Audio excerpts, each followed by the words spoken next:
TiK family, welcome back to the channel. Come on into this dimension.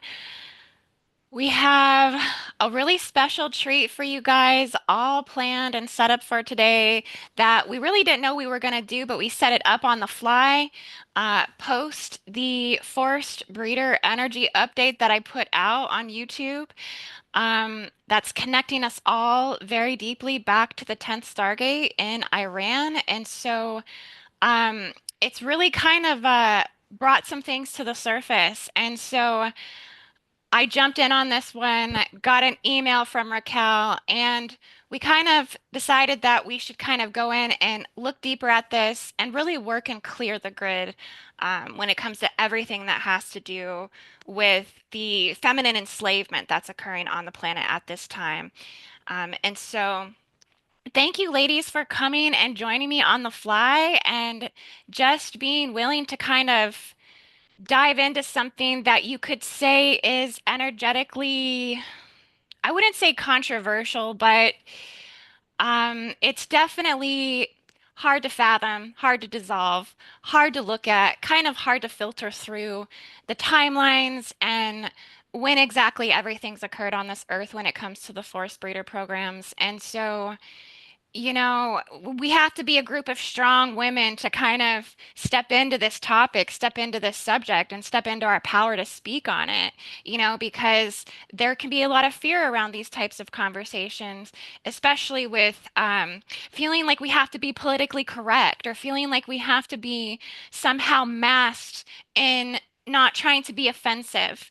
But, I think that's just the nature of this topic, that there may be an energy that could stir, you know, one to have to look a lot deeper into the shadow, not only within their self or their trauma or their experiences or their relationship with the world, but also with the world at large and the greater collective in terms of cultures, religions, beliefs, um, ideologies, history, all this stuff. So, I'm excited to dive into this with you guys.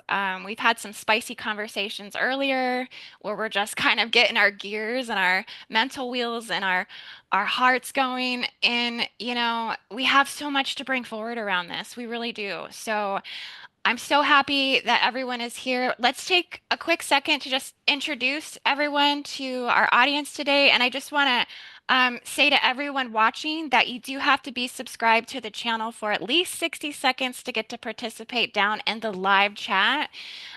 So be sure to subscribe, hit the notifications bell, and put a like on this video today to support us. And also drop it down in the chat so that way we can connect with you guys throughout this whole video we're going to do this afternoon, diving into the topic of force breeder program, but also moving into remote view and a grid clearing in the grids in Iran itself. So you guys want to stay tuned with us, stick with us this whole time. Grab your popcorn or grab your crystals, um, or grab your sage, however you wish to participate. Some people are watching, some people are actually participating. And if you're actually participating, your comments in the chat mean a lot to us because you guys help us see so much more, feel into so much more, and we're having a collective mind shared experience, with this. So, yeah, guys, we love you so much. Thank you for joining us. And who would like to go first and just give a quick shout out to everyone watching? And if you can tune in maybe on your phones, look at the chats yourself so you can see everyone who's here and or pull it up on your computer. But it's a good way to kind of know what's going on in the chat. I'm Missy Hill. Happy New Year to everybody. I'm coming to you live from Black Mountain, North Carolina. Hi, I'm Evi. Happy New Year, and I'm so honored to be here on this special mission. Hi, everybody. I'm Racquell, coming to you from just outside of Vancouver in British Columbia. I'm just so honored to be here, and thank you to Indy for being such a brave soldier and bringing this topic to light. So I'm so glad to be here and just anchoring that higher dimensional energy so that we can get some good work done here today. Thank you.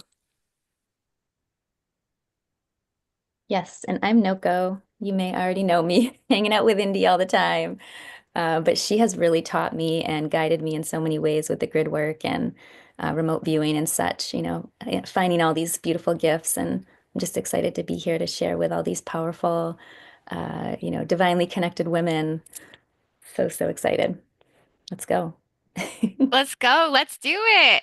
Let's dive in. So, Noko, thank you so much, sister. She brought a beautiful song to me earlier that I think is so relative for the times. And so maybe let's play that and let's have a little jam session to kind of get ourselves prepared for this. And also, I forgot to mention Happy New Year 2025, you guys. We are here. We made it.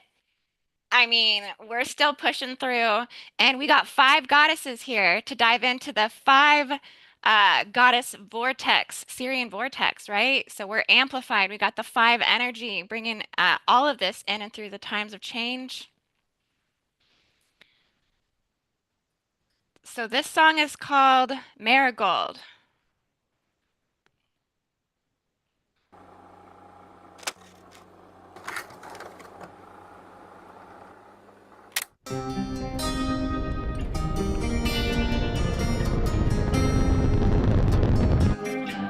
When times are difficult, we're gonna need a miracle. When things are critical, we're gonna need a miracle. The world's in trouble, cover it in marigolds, cities in rubble. We all need a miracle.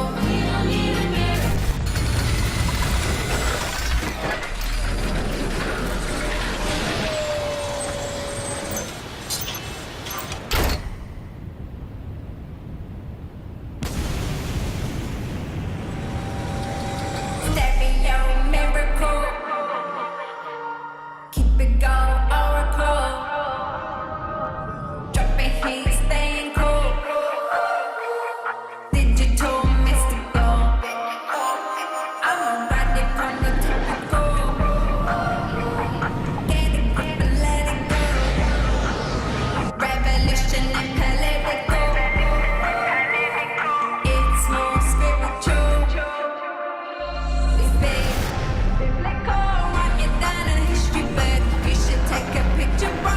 Let them teach you this in school. Vehicle, electrical, land or nautical. I show up when the duty calls. Everything is beautiful. When times are difficult, we're gonna need a miracle. When things are critical, we're gonna need a miracle. The world's in trouble, cover it in marigolds, cities in rubble. We all need a miracle. Protocol, particle, every periodical. We need something practical, a real fucking miracle. Planetary particle, real authentic article. These are called mediatical, all for one and love for all. It's big like biblical. Write it down in a history book. You should take a picture, bro. Let them teach you this in school. Vehicle, electrical, land or nautical. I show up when the duty calls. Everything is beautiful. When times are difficult, we're gonna need a miracle. Things are critical, we're gonna need a miracle. The world's in trouble, cover it in marigolds, cities in rubble. We all need a miracle.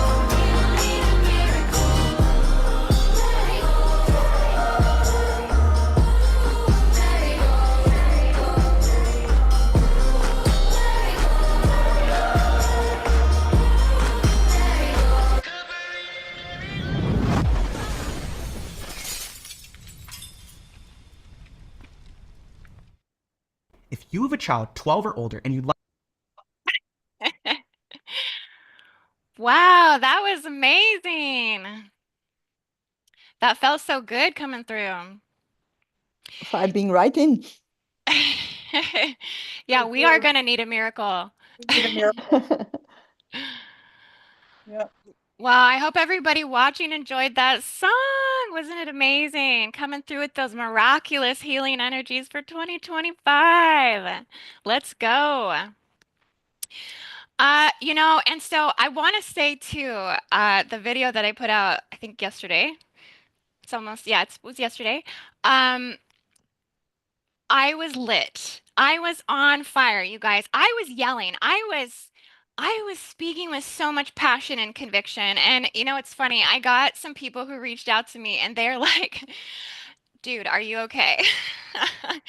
And it makes me laugh because honestly, I did that specifically. I did that intentionally. I did that designed, so to speak, because I wanted to speak in a way that really reflected my position of these things just simply not being okay, these things simply just not being something that we should be so tolerant of. I think we know the United States was founded on Christianity, and we know that the Christian religion itself, which whether we consider ourselves to be religious or not, there's still I think a shared heart monadic field. I mean, we all celebrated Christmas.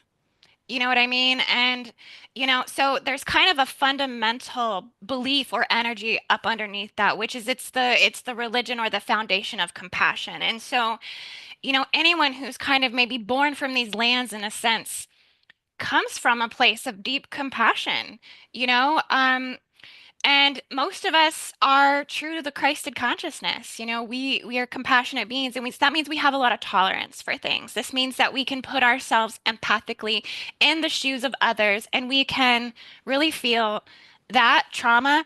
And I think we also really value uniqueness and differences in others, right? We honor this, and we often celebrate this. But what we kind of see in the world today and what's ultimately occurring in modern times, according to the World War III Revelation timelines that are playing out. I know there's a deep split or bifurcation of timelines that's occurring right now. And let me tell you, you don't have to be split. You don't have to be in just one or the other. You can be in all of them and both at the same time and energetically working in each timeline. So, if you're on the higher timeline or the lower timeline, you don't have to separate yourself, so to speak. You can merge in those fields, which I think is perfectly okay. And those of us who actually have a brain, right, should be doing because it's about your intellect. It's about understanding that all is connected, the law of one. You know what I mean? It's about really being able to tie things that are going on in the world to what's playing out in terms of spiritual prophecy. So we must kind of have a footing in all of these realms. And so when you see things that are occurring in the 3D that are just simply not okay, we have to speak out to it. And I think this is a fear thing. This is a feminine crucifixion implant thing. This is a um, I've died in my past lives from being burned at the stake or hung or publicly executed or something crazy that's haunting me from my past life that I feel like I can't speak. I feel like I'm afraid to be seen as unhinged or, stepping out of line of the norm. Well, guess what? Everything that is not okay is lying in the fringe of that. So we have to be able to push ourselves to speak on things that we just, are just simply in terms of our morality and our Christed consciousness and that compassionate essence that I think we all truly, really have and carry.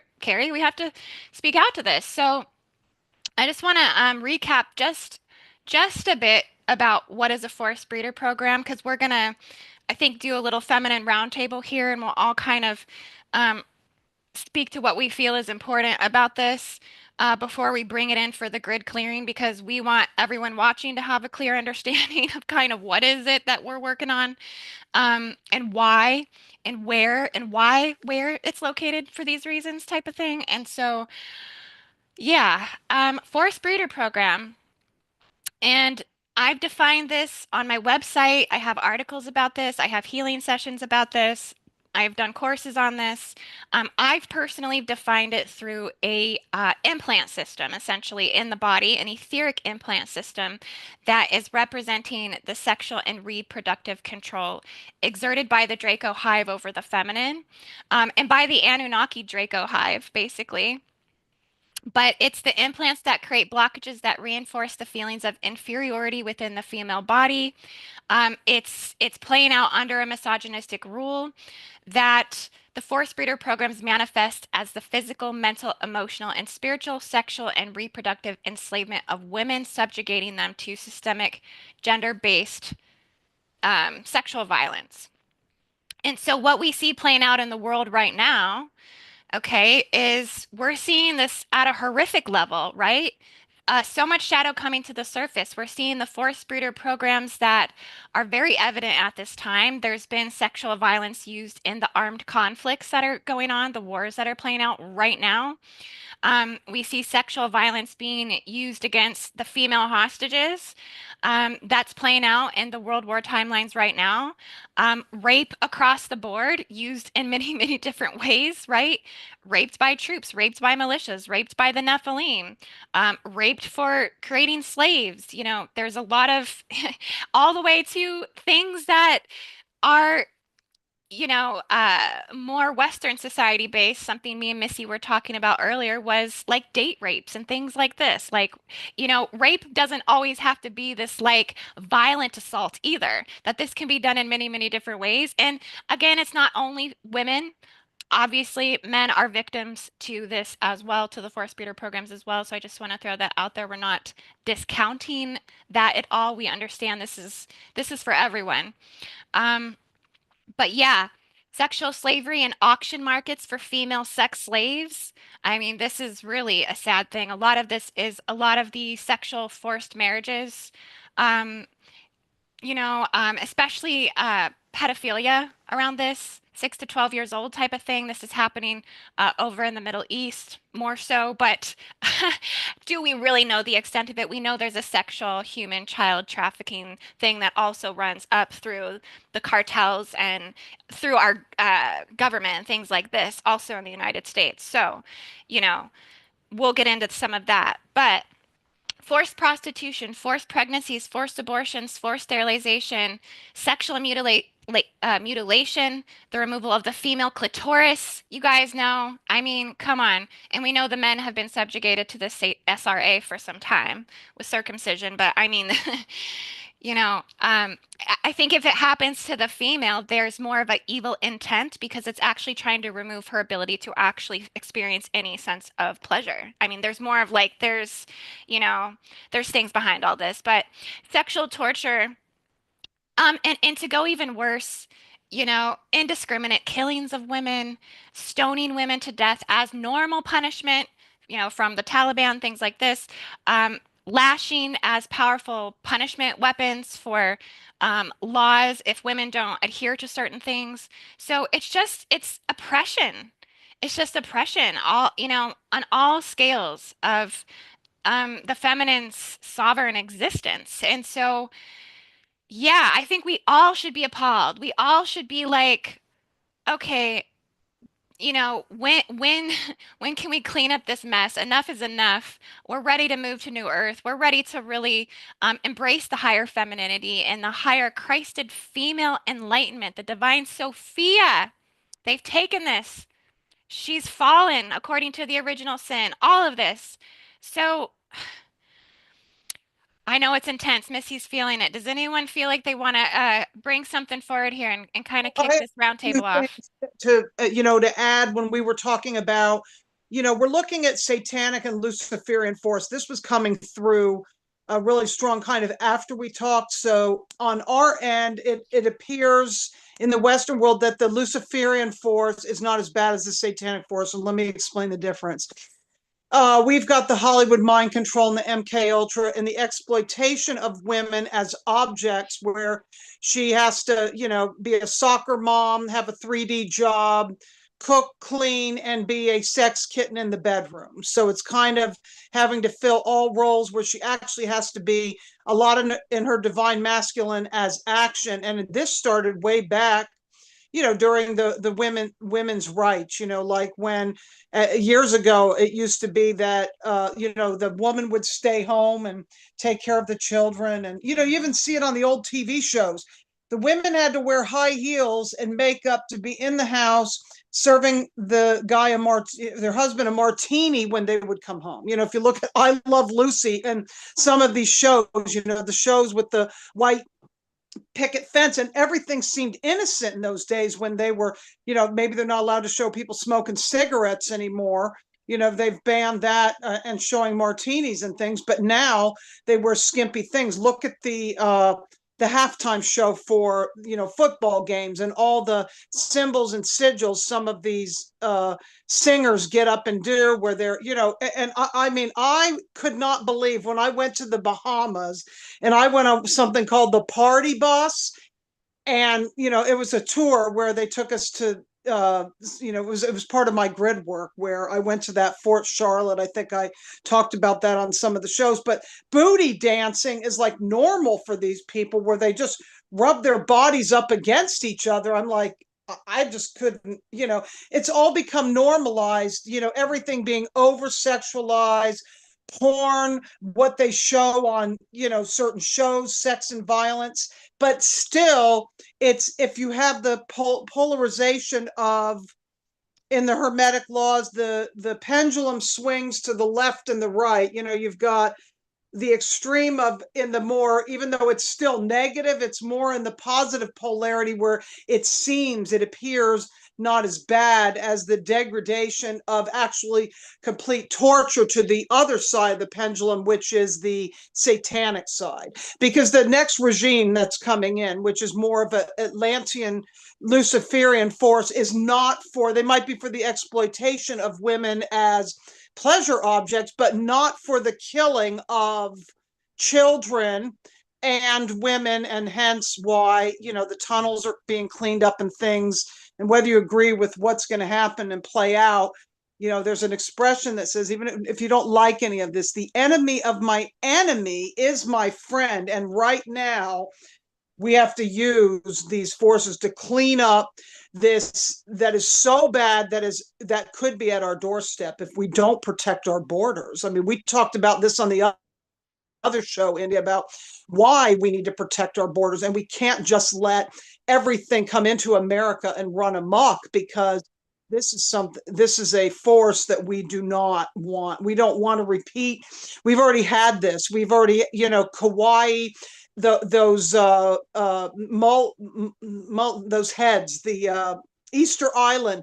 All this is representative of a time called the Ayani Massacre, and Mount Hermon, when the Nephilim came down and found the women down here attractive and forced them to breed and have children. And some say the reason that the flood of Noah happened is because of a corrupted DNA. That was the reason for the flood, to get rid of some of this Nephilim bloodline. But anyway, I have more to say, but that's it for now, because I have some things that I want to bring in, but it's on a different subject. So you guys go ahead with where we're going next. Okay, yeah, I just want to make one. We had AZIC9 just dropped down in the comments. New Orleans just had a terrorist attack. So just to kind of go off of what Missy just said about securing our borders, and I'll tell you right now, it's a Draco hive black heart virus invasion that's basically happening. It's a spreading of hatred. It's a spreading of death culturalism, essentially what's happening. And so, yeah, I mean, wake up to January 1st, 2025. What's the first thing on the table we see? Ladies, a terrorist attack down in New Orleans where 10 people were killed. And of course, what do they find at the crime scene? An ISIS flag. An ISIS flag. So, I mean, it's things are really, ramping up, you guys. And not only that, after that terrorist attack occurred, they blew up a Cybertruck outside of the Trump Hotel. I think it was in New York City. completely just someone blew it up. So I mean, they're definitely trying to send threats to the Sending a incoming. message. Yep. And Yeah, it's all about inciting fear, about keeping us locked into our lower chakras, because people who live in fear, they are easy to manipulate. So I think that's what they are constantly doing. And it's also for me like almost like a war for our DNA, like mixing together, and also like an imbalance between the masculine and the feminine energies, like an imbalance like in ourselves, like we need a healing to bring those energy back into balance. So, and I think that's what we need to do, the merging of those energy, the harmonizing, that will bring us into 5D. And like we were talking earlier about, for me, this is about the 369 gateway, like transporting us, like Earth is the third universal stargate. And then we got the sixth is like Sirius, and then we got Andromeda, and then we got like the passageway to Lyra, I guess. But for me, it feels like something is blocked there, like we can't pass there. So yeah. it's truly a war we're in now. I think it's, well, Evie, I think this takes us back to the Lyran Wars, right? I mean, Mhm. and how each one of these gates have been systematically destroyed. The Stargate to Andromeda was destroyed, so we don't have passageway to an ascending spiral galaxy, to an ascending system. Then they damaged the Lyran Stargate. They say it was an AI invasion takeover in the Lyran system. And that turned it into a black hole wormhole system. And then here we go to Orion. They're still, waiting to fully collapse their system down into a black hole system, but they're dang near close and they want to take Earth with them. So, I mean, I mean, it's I think we have to repair these stargates, and maybe that's something we should call into the grid clearing once we get down and work in it. Yeah. But let's continue on that topic though of the force breeder programs, because I really want this to be a focus for us once we get down into that grid clearing. Um, there's so much here with this, and what do you think is the best way for us to approach this type of clearing in the grids? I mean, Can I just add a few comments there? absolutely, sister. Okay. Well, I just wanted to say that as all of you were talking, and thank you for your individual comments, it just seems like we need to go to the root of the problem. I've just been making notes as we went along here. But I think it comes back to the original, well, for us anyway, on this planet, it was the Draco and the Orion invasion, right, that caused most of these inconsistencies within our planet, so to speak, and within the connection that our planet has on a cosmic or universal level. And that fracturing has caused all of this rift universally, right? And so because of that invasion, Gaia, or Mother, the Earth plane, or however you want to refer to her, because she's got many iterations of her own being, right? So she was basically taken from a fifth dimensional vibrational energy and brought down to a third dimensional vibrating energy during that invasion. And so that shifted her entire consciousness. And that was done because these beings had to live essentially on this plane of existence because they couldn't survive in a fifth dimensional existence. They brought it down to their level of vibration. So the reason why I suppose they brought all of these um, degradations to our plane of existence was because, and you said it correctly, indeed, lack of empathy, right? They just don't function like we do, right? We have love in our hearts, but they don't, right? They function on a very different level. They function out of fear. They function out of what's the word? They want to conquer, right? They want to establish um, victory over planets. So this is what they did for the Earth plane. And so when they came in, they essentially, the way they felt that they could control was through fear. And they attacked the heart of the being, of the mother, which created the most impact, and that's the feminine energy, whether it's on a biological level or from the planetary view. If you look at it from the planetary view, they attacked Mother Earth, right? And so they attacked the feminine energy, they attacked the woman, they attacked um, the way we lived as females during that time. And so any and all areas where they could degrade that energy, they did.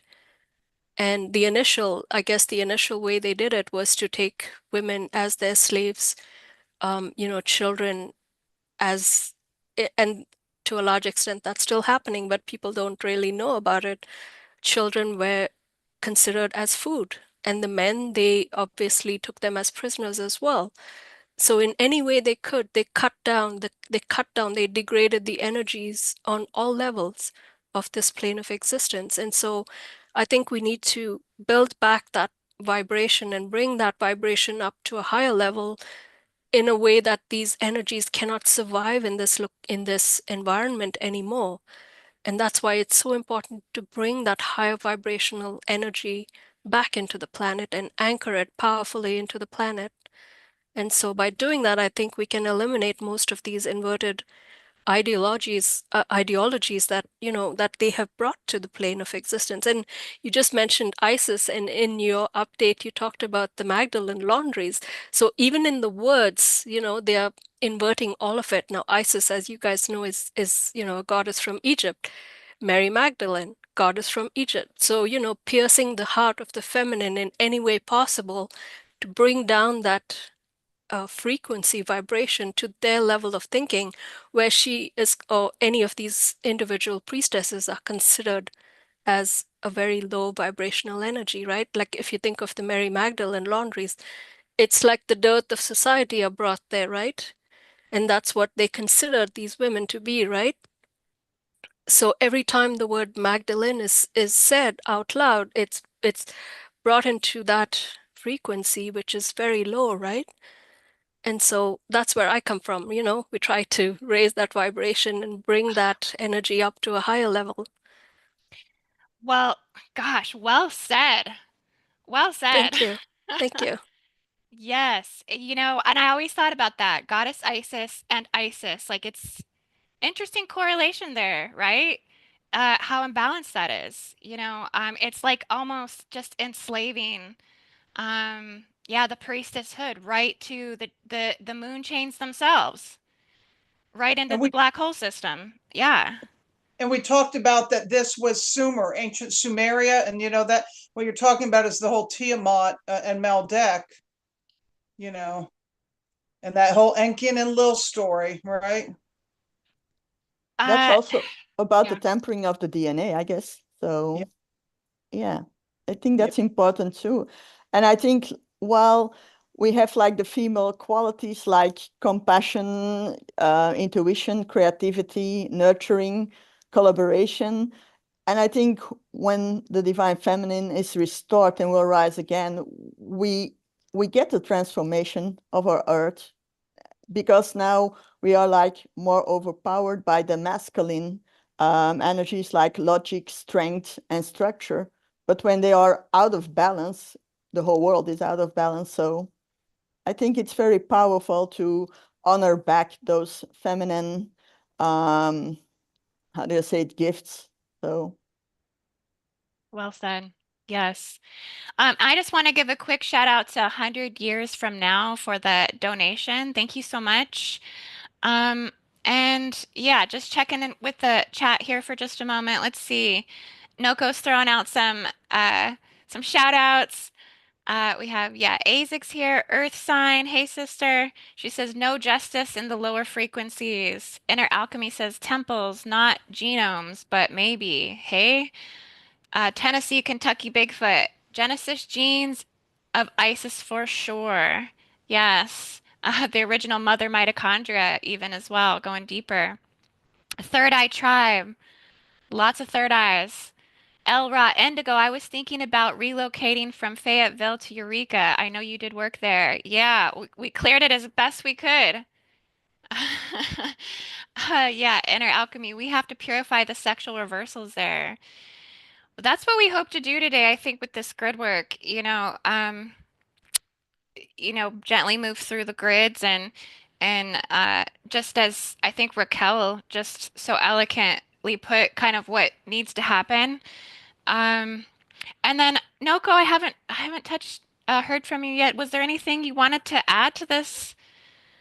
How you're feeling about this? I think we talked earlier about the righteous rage, and that really went to my core with, women beginning to use their voice in a different way, like actually use the tones. We don't have to always be love and light. And this was something I wanted to ponder as well, is when you're dealing with beings that don't possess empathy, does it make sense to continue to reflect empathy or continue to reflect compassion and love if that is then posing a threat to your existence itself? So how do you, confront those energies? Yeah, I mean, you know, as we get a little bit older, that's what I was sharing with you. I have noticed these new kind of emotions in myself. And I had, of course, felt rage before. I mean, I have, went to the CDC and spoke my piece about what they're doing to our children with these terrible toxic products that they're loading them up with. I've definitely had my time with rage, but this was something new, and I called it sacred rage because it was so fiery and so connected to my ancestors and kind of this elder like crone energy of myself. And at first I was like guilty, and I felt a little concerned about what would people say, right? Like you said, you did this with your video and then you got all these aftershocks of like, what's going on? Are you okay? So this is the thing with us women is, we've been taught to be demure and, I mean, classy and all these things. And you can still be those things, right? This isn't just going to take over your world and you're all this, but you do have to speak your truth. You do have to set your boundaries. And when you start to realize how important that is, in your daily life. And this does come down to everything we're talking about with, even the forced breeder programs, because like myself, like I had no idea. I didn't make all these connections until I met you, Indy, and we started talking, and I was able to go back even through my history and see these places where, I was involved in something that was definitely forced breeder, and I had no idea. And there is rage. There are emotions here that need to be expressed and shared, and we need to share our experiences. We need to talk without feeling like we're going to offend somebody, right? We need to remove those blockages because now is the time. This is what we're here for. And our voice is one of our most important tools when it comes to boundaries, when it comes to truth, when it comes to standing up in our sovereignty, right? So, I'm all about the love and light. You know me. I am such a creature of love and empathy. And if I could just melt the heart of that demon, I'll do that any day. That'll be my first choice. But if that's not going to work for some reason, if that's not in the recipe for that, right, for that situation, we do have to have other options and we do have to talk about those and we do have to be open to what that looks like, right? Because on earth, we have to have a boundary. You do something wrong, there's a consequence, right? We have things put in place to keep people from, doing these, evil deeds and, what do you want to say, being unjust to women and all these things. But there needs to be more of this chivalrous, energy that shows up, whether it's from a man or a woman, it doesn't matter, just somebody that wants to actually help and like say, hey, that's not right. I'm calling you out on that. You need to stop that shit, And so that's what I got from your video, and I really appreciated it. And I think you're at a place in your life you need to model that for other women that need to see that need to see the passion and the emotion and what's there to actually be inspired and have the courage to, take a stand for themselves in their everyday situation. Because we can talk about forced breeders and Draco and all these things, but what really matters to each person is their life, like on Earth right now in this 3D dimension. And so being able to, right, bring it all together, connect the dots, and make the right choices to, hey, not be a part of the forced breeder program anymore. Stop your friend, stop your mom, stop your daughter. This is how we change the future generations.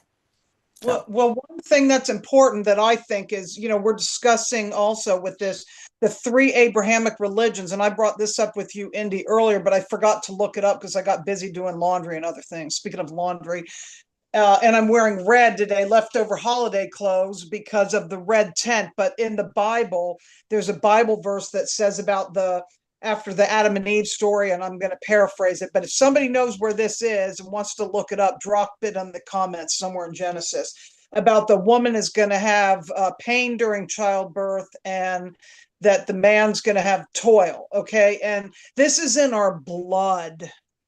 Our blood, somebody wrote it in the email that I was looking at too, is the Mary Magdalene blood and the Christ blood is what's going to clear this. It's in our blood that the pain, the suffering, all of it has to be cleared within the blood. And the women in the red tent, if anybody read that book, that's what they did, is they would, it might sound gross, but I'm going to say it, they bled together. And they used to give their blood to the earth, and we don't do that anymore. And there's distortions with that too, but we're not going to go there with the bleeding and whether it should happen, because I've seen other and the whole thing about childbirth. But I'm saying in this reality that we live in this domain, the reality field of now that's still 3D physicality, that's the way it is, the birthing. And unfortunately, where are most children born? They're born in hospitals, right? Most people don't have their babies in water anymore and have midwives and stuff like that. That's all, part of the dumbing down and part of that forced breeder for the baby to be spanked. Although somebody posted recently that there was a picture of the baby on the mother's breast and still being connected to the placenta and how long the placenta was. And this is the way you should do it instead of cutting. I mean, just talking about all this gives me chills because I never even birthed children in this lifetime. I never wanted to. I had so much trauma around all this. I'm actually speaking about this on the air. I can't believe it. I had so much trauma and so many horrible memories that I just never wanted to experience that in this life. Well, I can say I appreciate your vulnerability because I think this is what people want to hear is our real life experiences. This is what qualifies us and quantifies us to speak on the subject in the first place. We have real experiences with this, and I think the forest breeder implants definitely play a lot in a woman's decision whether she should or shouldn't have children in this world. And I can tell you a lot of people, I mean, we talk about the immigration issue and the depopulation issue. I mean, many women are choosing not to have children. Um, and you know what else is something I wanted to show you guys? This is a post on X, but I got to bring it in. Excellent, great. Yep, it's Because the new news. It's the And new news. I was seeing Fleur de Lis implants before it was even popular because it was on my wall, and I had to repaint my wall in my house. I'm like, why is this all over my wall? Right? The Fleur de Lis implant, that's a force breeder implant. So Yeah. this is it. I mean, I saw this post today. It was posted 3 hours ago. Abortion was the leading global cause of death in 2024, over 45 million killed. I mean, I haven't fact checked this. I haven't looked it up to see if it was correct, but I mean, I kind of jumped on this post because I was like, this is all a part of the global forest breeder harmful ideologies. I mean, I think this is what happens when the divine feminine's not supported in her maternity, not supported in her femininity. I mean, this is the this is the basis of this. I mean, And in this country, the social conditioning is to hand out rubbers as a way to, and indoctrinating the kids that they need to be, sexualized at a very young age. And it's just okay to go out and do it. You know what? It's not okay. And I'm going to say it's not.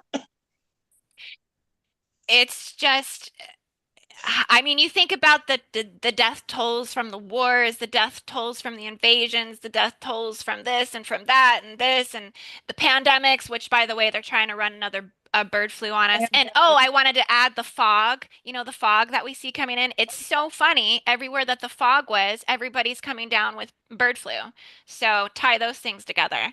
But I mean, And the drones. Oh, and I heard this too. There was a drone at some show, in South Carolina, and it fell out of the air and hit somebody. So, Wow. there you go. We're getting knocked out of the sky with drones. Well, I and mean, I read that the fog is connected to the dispersion of nanoparticles, so they probably spraying something or hiding something. So Yeah, Yeah, running some needlecraft through the fog. yeah. Um, yeah, but so 45 million. I mean, that's more than the death tolls of war and probably what is that more than the death toll of World War II? I And they mean, might have been more probably. susceptible because they had that needlecraft too, which was a double Mhm. win, which means, they couldn't And go under to have the anesthesia to have that done. and I also heard and read that there is like a market for like parts of those little ones, Yep. which certain organizations will earn a lot of money with. So I think it's a very dark pit. That's yeah, and it's also like those things. Abortion can now, I think, until in some states 4 months, 4 weeks after birth, even. So I think that's just horrible. yeah, I mean it's an atrocity. I mean, Mm-hmm. it's running through so many layers and levels in which just things are just not okay.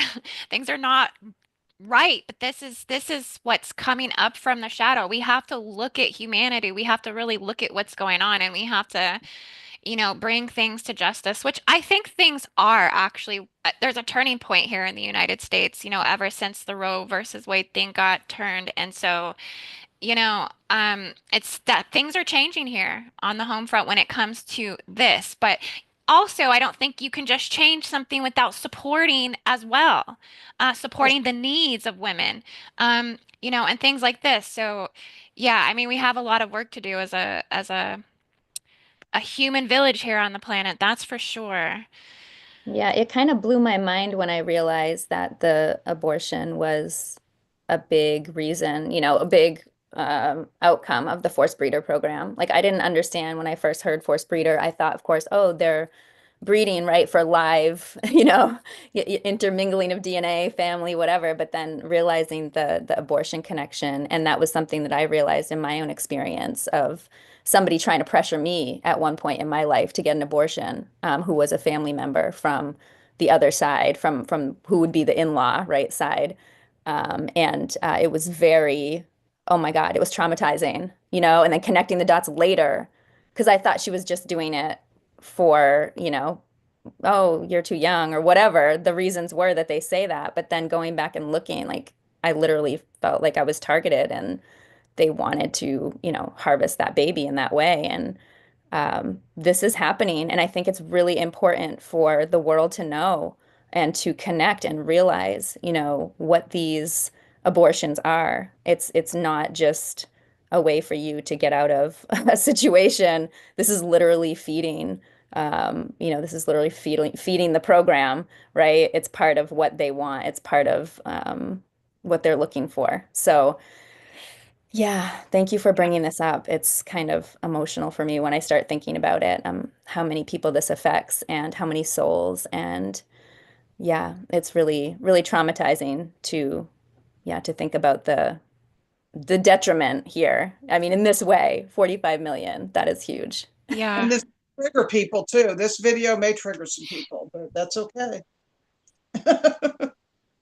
We have Marie in the comments says, wait, what do they do with the harvesting of babies? Oh, I just want to say with my, decades of research on the needle tech, we were just talking about that, but that is a huge place where they are using the DNA, whatever they're using, it's disgusting. They hide it in the ingredients. They list it as like this WI dash number, so nobody knows what it is. Now, meanwhile, when you go to the doctors to get a needle, they're not asking, is this a boy or a girl? They don't have different flavors.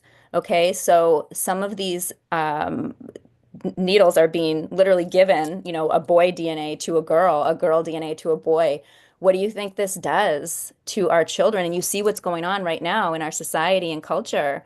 But there is spell work being done with the harvesting of these babies and using it back, whether it's this way in needle tech or people they're using these things in skincare products. I mean, we already Oh, know about adrenochrome, so I'm sure there yep. is a place for, them to be, utilizing it to boost their own health or their own longevity.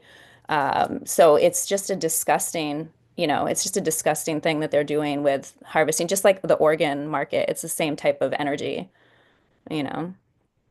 And You know, also I, what, I, I caught an interview, just real quick. I caught an interview with one of the, I guess, head ladies at Planned Parenthood. They actually caught her undercover admitting on the side where someone came up and was trying to buy some organs or something like this, and she on the side was like saying like, "Oh yeah, I can get you this," and it was almost in a very like bragging kind of way, like. Yeah, so I mean, I think she just was fully possessed, and she's probably a queen Draco reptilian herself. I mean, this is what the reptilians do. This is what the force breeder programs do. People who are carrying these King of Tyranny implants, they rape and pillage children. I mean, it's so interesting you say, Noko, that it came from, you have to kind of look at that because if they're pushing you to get that, that tells you they were trying to harvest it for, the Draco hive harvest season essentially. And and if you I think mothers who mate with reptilian types later after the child's born, I mean, the problems usually don't end there.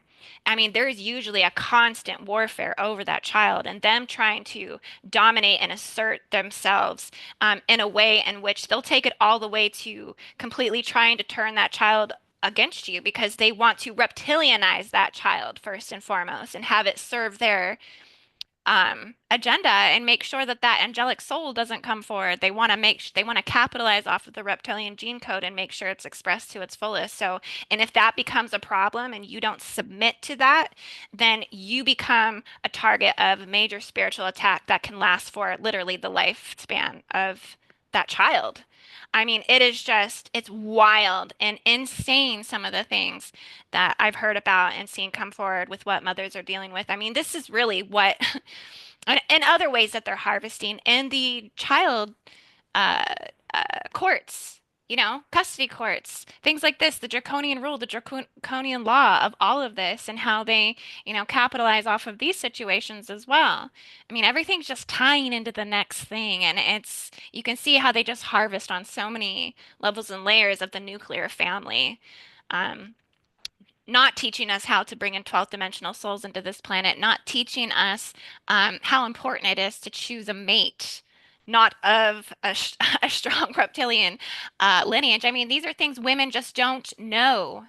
This is why us teaching about force breeder programs, we have to get this out because I mean, there's a lot of young women that come to work with me too that are, looking to have children and they want to get these clearings to make sure that like you know, they're gonna be freed from this fate in some way. Um, so it's a difficult thing.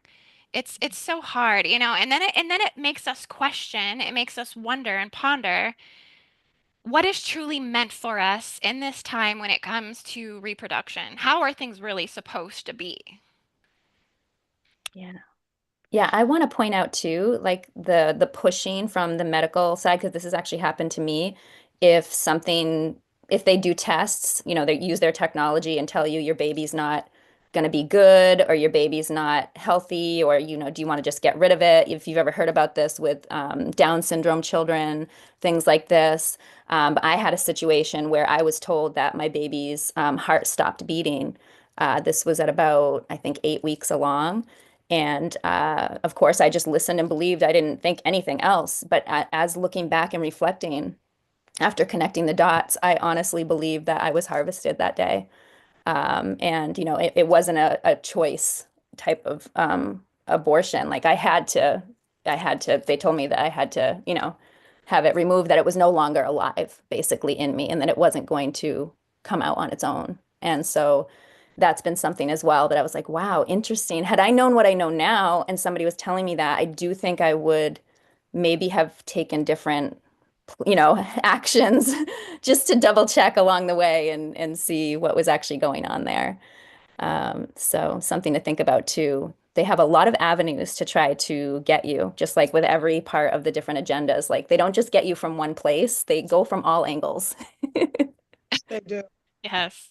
Well, and then I think they also try to demonize women who have maybe had abortions or have succumbed to this. Like it's kind of like one of those Mary Magdalene situations, you know? Like I think there's also a past life fear or something that comes through where maybe she's already been burned and had her babies burned in past lives and like so it's like or knowing that if you have this child out of wedlock and due to religion that you're now going to be seen as a fallen woman, basically your life is essentially ruined at that point just for having a baby. So nothing here is really celebrated. And again, this is where they're dropping the ball with supporting women, supporting mothers, no matter the situation or circumstances. Going back to Lemuria, guess what? It wasn't about monogamy. We had babies in tribes. It didn't even matter who fathered the baby. The tribe took care of it, and the male elders all stepped into the father roles and the grandfather roles, and it wasn't seen as something that was a curse. It wasn't something you could demonize and punish that mother for.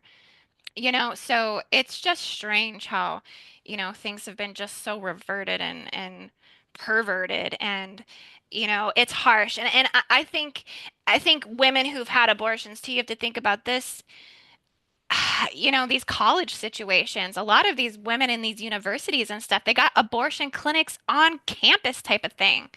And if they're pregnant, I mean, there's no discussion of, oh, to keep the baby and this is that. It's like, no, go get rid of it, go take care of it. This is what they push onto women, blocking her intuition, blocking her maternal instincts, the pressures of society, and all of the inversions according to the force breeder programs that are running, and and then she's victimized by this. Well, You Mary know, Magdalene was a prostitute too, remember? In they said she was a prostitute instead of Yeshua's wife because being a rabbi, he had to be married. Well, Really? that's the inversion too, isn't it, Missy?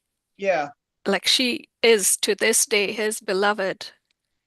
yeah. And, she was portrayed in such a negative way, which is completely inverted. So, yeah, that goes back to, I guess, the way the victors record history, right? And Yep. going back to how the Essenes, sorry, not the Essenes, but the Council of Nicaea recorded the Bible, right? And in what tone they recorded the Bible and how they proceeded to indoctrinate I guess, the population at that time. And that is resounding in our day and age as well, which is a total inversion of the truth. So there's many layers to this degradation, right? And if you go back to the Draco again, sorry, I bring them back again because that's been my experience with them. But this was like an energetic attack that happened to me personally, where they were essentially harvesting my eggs while I slept, Oh, right? And so I had no idea, right? I didn't know anything about this. I didn't even know what they were until it was like, being thrown into the deep end. And so there's many, many layers of degradation and how these things happen. So we have to be so vigilant on all levels of our consciousness and be completely aware of all of, like in Indy says, all the shenanigans that happen, right? I love that word shenanigans, but they have this so many layers and levels, because if you think about it, they are operating on a level that we cannot even fathom, right? They are on a different playing field than us. And so we have to catch up. We have to play catch up for at least, 1,000 years, if you will, to realize what's been done to us, right? And so we are sort of in a gateway, if you will, that's allowing us to play catch up in a very open way and in a very enhanced way, where we are being allowed to do that and allowed to heal all of these energies, going back to perhaps the beginning of when this intrusion happened. And so we have that ability now, with all of us coming online and essentially realizing our powers, because we are interdimensional beings and we have forgotten that. We are more powerful than these beings. And so we can basically tell them to get away from us, to essentially leave the planet. And that is going back to what we talked about in giving them the decree and saying that they're no longer allowed to live on this plane of existence and continue with all of the degradation that they have been able to do over the last so many thousands of years. And so, unfortunately, we are all personally impacted by so many of these incidents, right? And we feel it in our hearts. We feel it in the way we, through our own lenses and how we perceive the world, right? And so it's unfortunate, but we have to do something about it. We're giving them the etheric fingers, what we're doing, and it's brought up the whole Sumeria thing because really, Thank you. I didn't want to use profanity, but thank you for saying that. I think our 4th of July grid work and everything we've been doing, it's like leading up to this because it's like our side, if you will, the ones we're connected to make a move in this beyond fifth dimensional chess game, and then there's repercussions where they're making moves now, and this Middle East thing is bringing us back to the beginning of time as we're heading to the singularity point, and it connects into what we talked about on shows before with that 2009 Norway spiral, December 9th, 2009. Also December 9th was I think it was it Pearl Harbor too, I think, but it connects to that star, that black star, and that wormhole Abaddon. And then what are we talking about? It's Abaddon over there.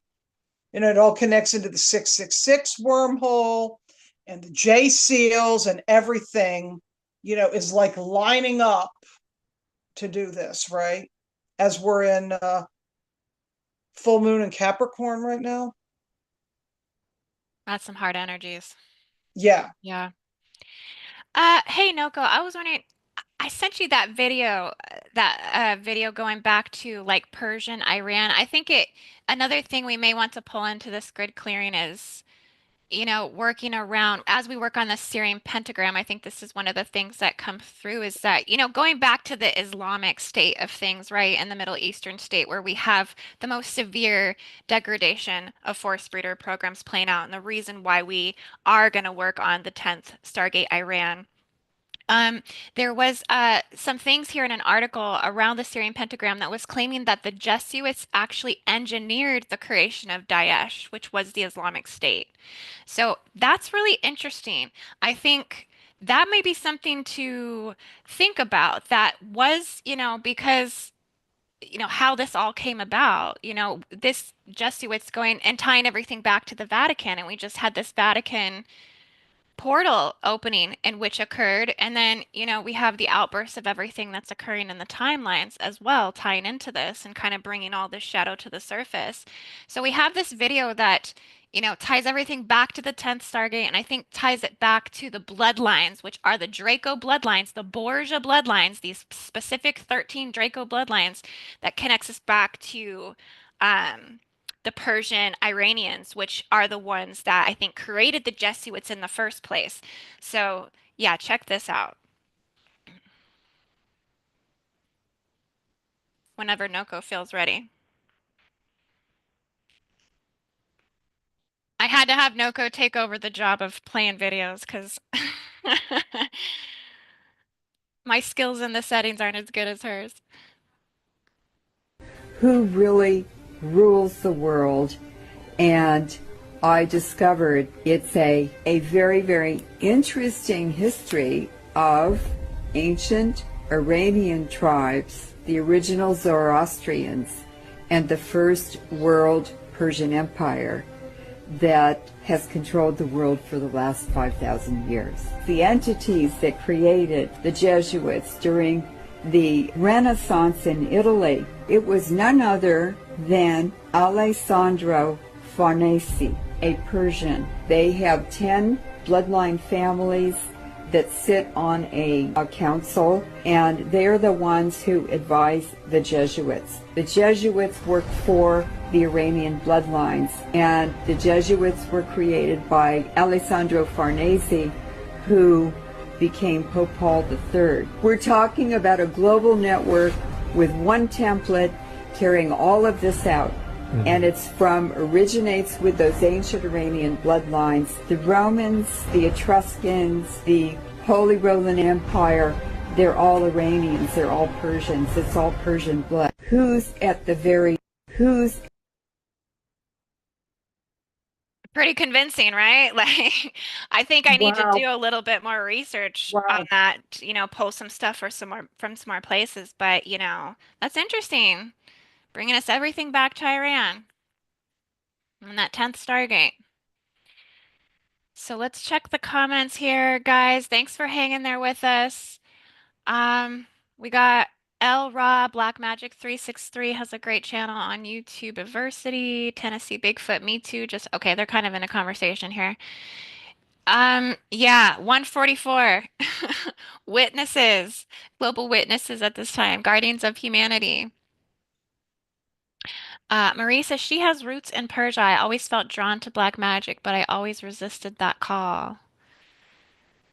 Yeah, well, I think it's really, I mean, that whole area is kind of like the whole 10th Stargate in Iran. I mean, just coming into this, and we're about to get into the remote view and grid clearing with you guys, but I mean, me and Noko have been seeing black goo just oozing out of it, just oozing out of that gate, and to the point that it's covering all the women. The women are walking around with black goo all over their bodies. So it's really some sort of Saturnian spell magic that, not only do I think they chained it to the black hole system between the Earth and the Moon, but I think it's also chained to Saturn. It's also chained to Nibiru. It's also chained to Maldek and um, the ideologies of Marduk. And like you said, what came in to fragment Tiamat in the beginning. So yeah, we'll work on dismantling this whole system here.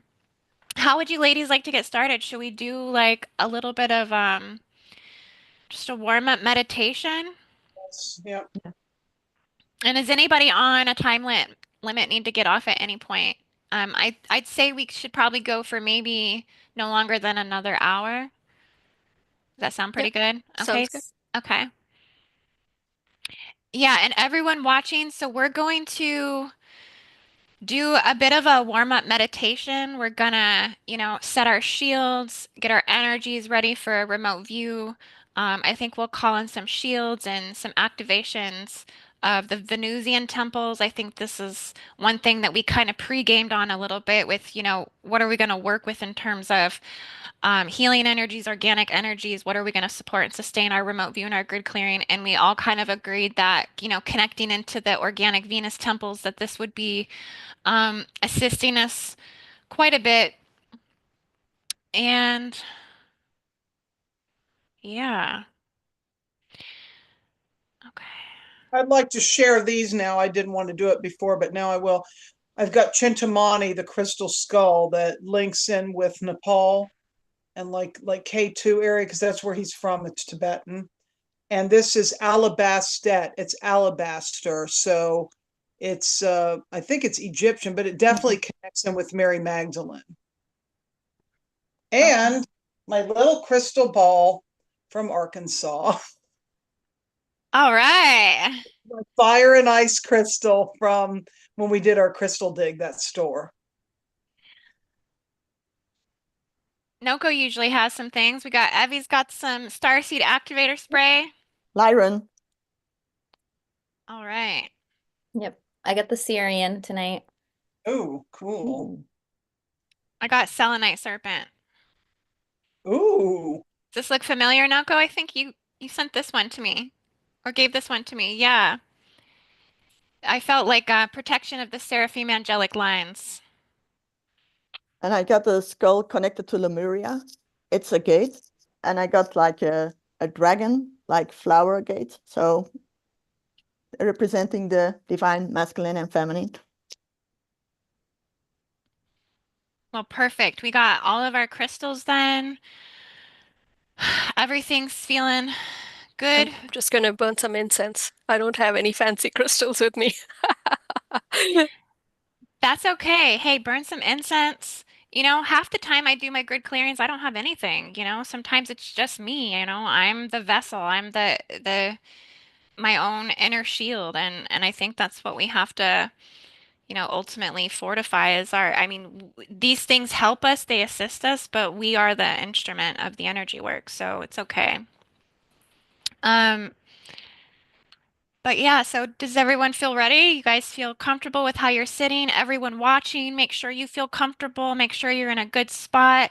Please join along with us with this. And again, we'll be checking comments.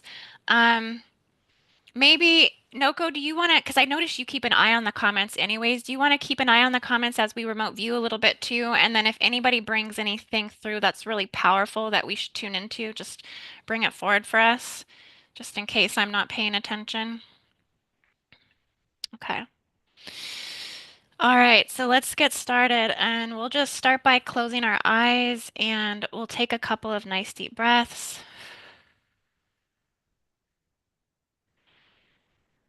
And we're just going to expand inward into our inner multidimensionality, expanding further into our light body fields, expanding further into our physical body awareness, our mental body awareness, our emotional body awareness, our spiritual body awareness, our psychic body, our telepathic body,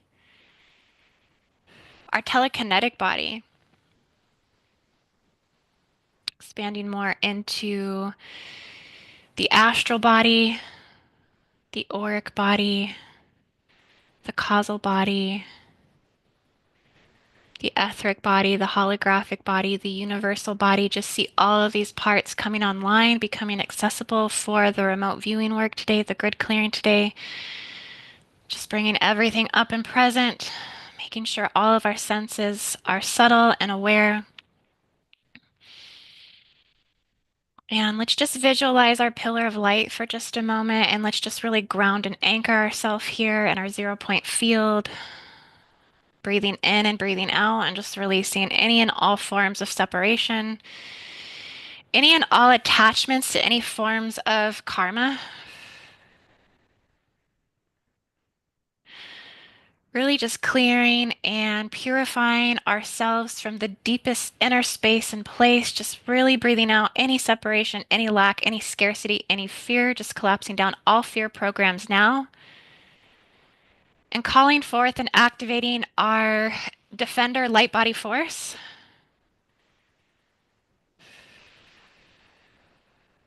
Our protection, our shields, just expanding this pillar of light all the way around us 360 degrees, just sealing and protecting our field.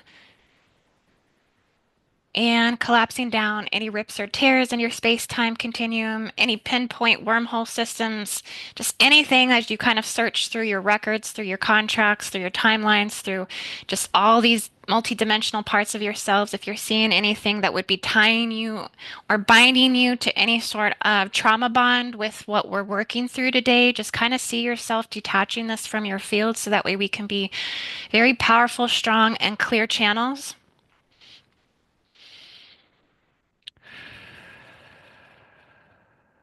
Grounding our pillar of light into the inner earth diamond star crystal pure heart of the inner earth spirit body, and just merge here for just a moment, and let's just ground for just a moment. Just connecting in with support, safety, belonging, unconditional love, unconditional healing. Drawing this up through our pillar of light and going, expanding that from the crown chakra, extending your pillar of light into the 12th dimensional solar sun,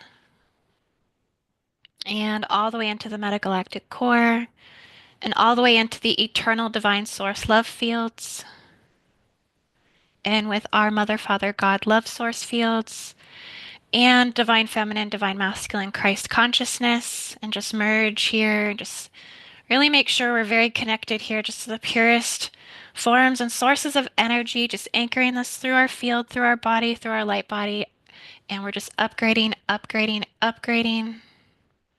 Just generating and charging our field, charging our light body.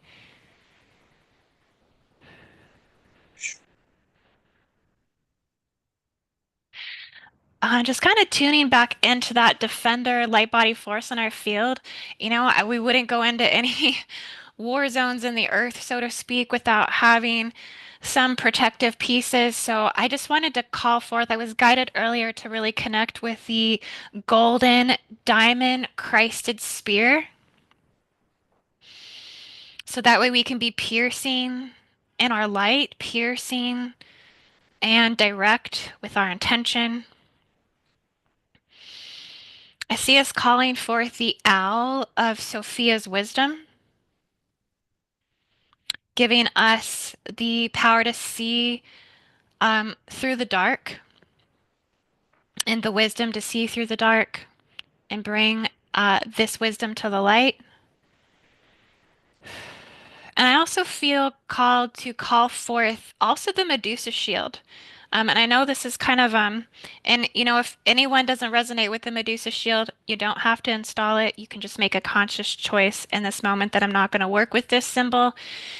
But if you feel called to it, I feel like it's a powerful defense form against the demonization of the feminine and allows us to stand stronger and shielded in energetic assaults or spiritual attacks in which would aim to harm us or wound us in such ways. So let's just set that Medusa shield. And I actually really feel us placing it down over our wombs and almost like a breastplate as well, kind of really protecting the most nurturing places of our energy body. Also setting guardian shields, sapphire and turquoise aqua marine shields, 13-dimensional guardian shields. And setting these at the 4th and the 6th dimension, higher and lower astral, activate, activate, activate. Setting these at the 12th dimension, our universal field, activate, activate, activate. Setting them at the 22nd and the 24th, and all the way out to the 48th dimension, just really bringing this in to protect and shield our cosmic universal tree of life. Upgrade, upgrade, upgrade, activate, activate, activate. Yeah, whoo, yeah, that's feeling really good. And pulled this card. It's a porcupine, and I saw us wearing like an outfit that has porcupine quills. Ooh, okay, yeah, that's a powerful, Because it's for boundaries, and you need to have clear boundaries. and then beyond that, let's call forth the 7, the pure crystal 7 organic temples of Venus. Okay, calling forth the first Venus temple, the Temple of the Golden Flame at Mount Ararat in Turkey. Calling forth the Temple of the Pure Flame in Alexandria, Egypt. Calling forth the Temple of the Heart Tone in Alhambra, Spain. Calling forth the Temple of the Ruby Fire in Sedona, Arizona. Calling forth the Temple of the Midnight Sun in France, Paris, France. Calling forth the Temple of the New Covenant in the Tenerife, Canary Islands. Calling forth the Temple of the Gem Body in Kauai, Hawaii. In the monastery grounds. Activating all 7 Venus temples to surround us with the Venusian fire and to assist us with this clearing today. And then we can see ourselves begin to drop down into the grid. So we'll just go ahead and screen share with everyone watching. Hope you guys feel blessed up and ready to move in. And I feel like it's so significant for us to come down here and maybe start working within the Syrian Stargate pentagram vortex itself.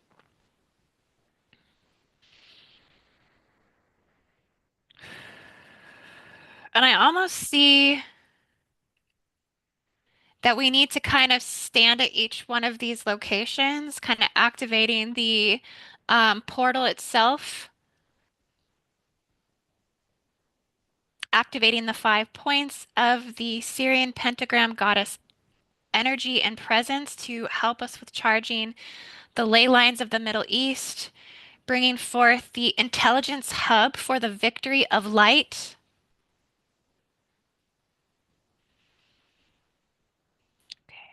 Just activating each point at Aleppo, at Homs, Palmyra, Raqqa, Monbij. Activate, activate, activate. And then I'm just going to actually switch over. So through this activation, let's just all focus here for just a minute on this is what will happen when we kind of activate that shield right over the Syrian pentagram Stargate. We can see the spinning wheel. Just activating, charging, and generating the Syrian vortex. And just energetically, etherically, and telepathically expanding that through the ley lines. And let's just send this clearing through the Jesuit ley lines, up the Archangel Michael ley line, and down through to the 10th Stargate in Iran. Just clearing the passageways and the pathways for us to begin our clearing work and to begin the remote view.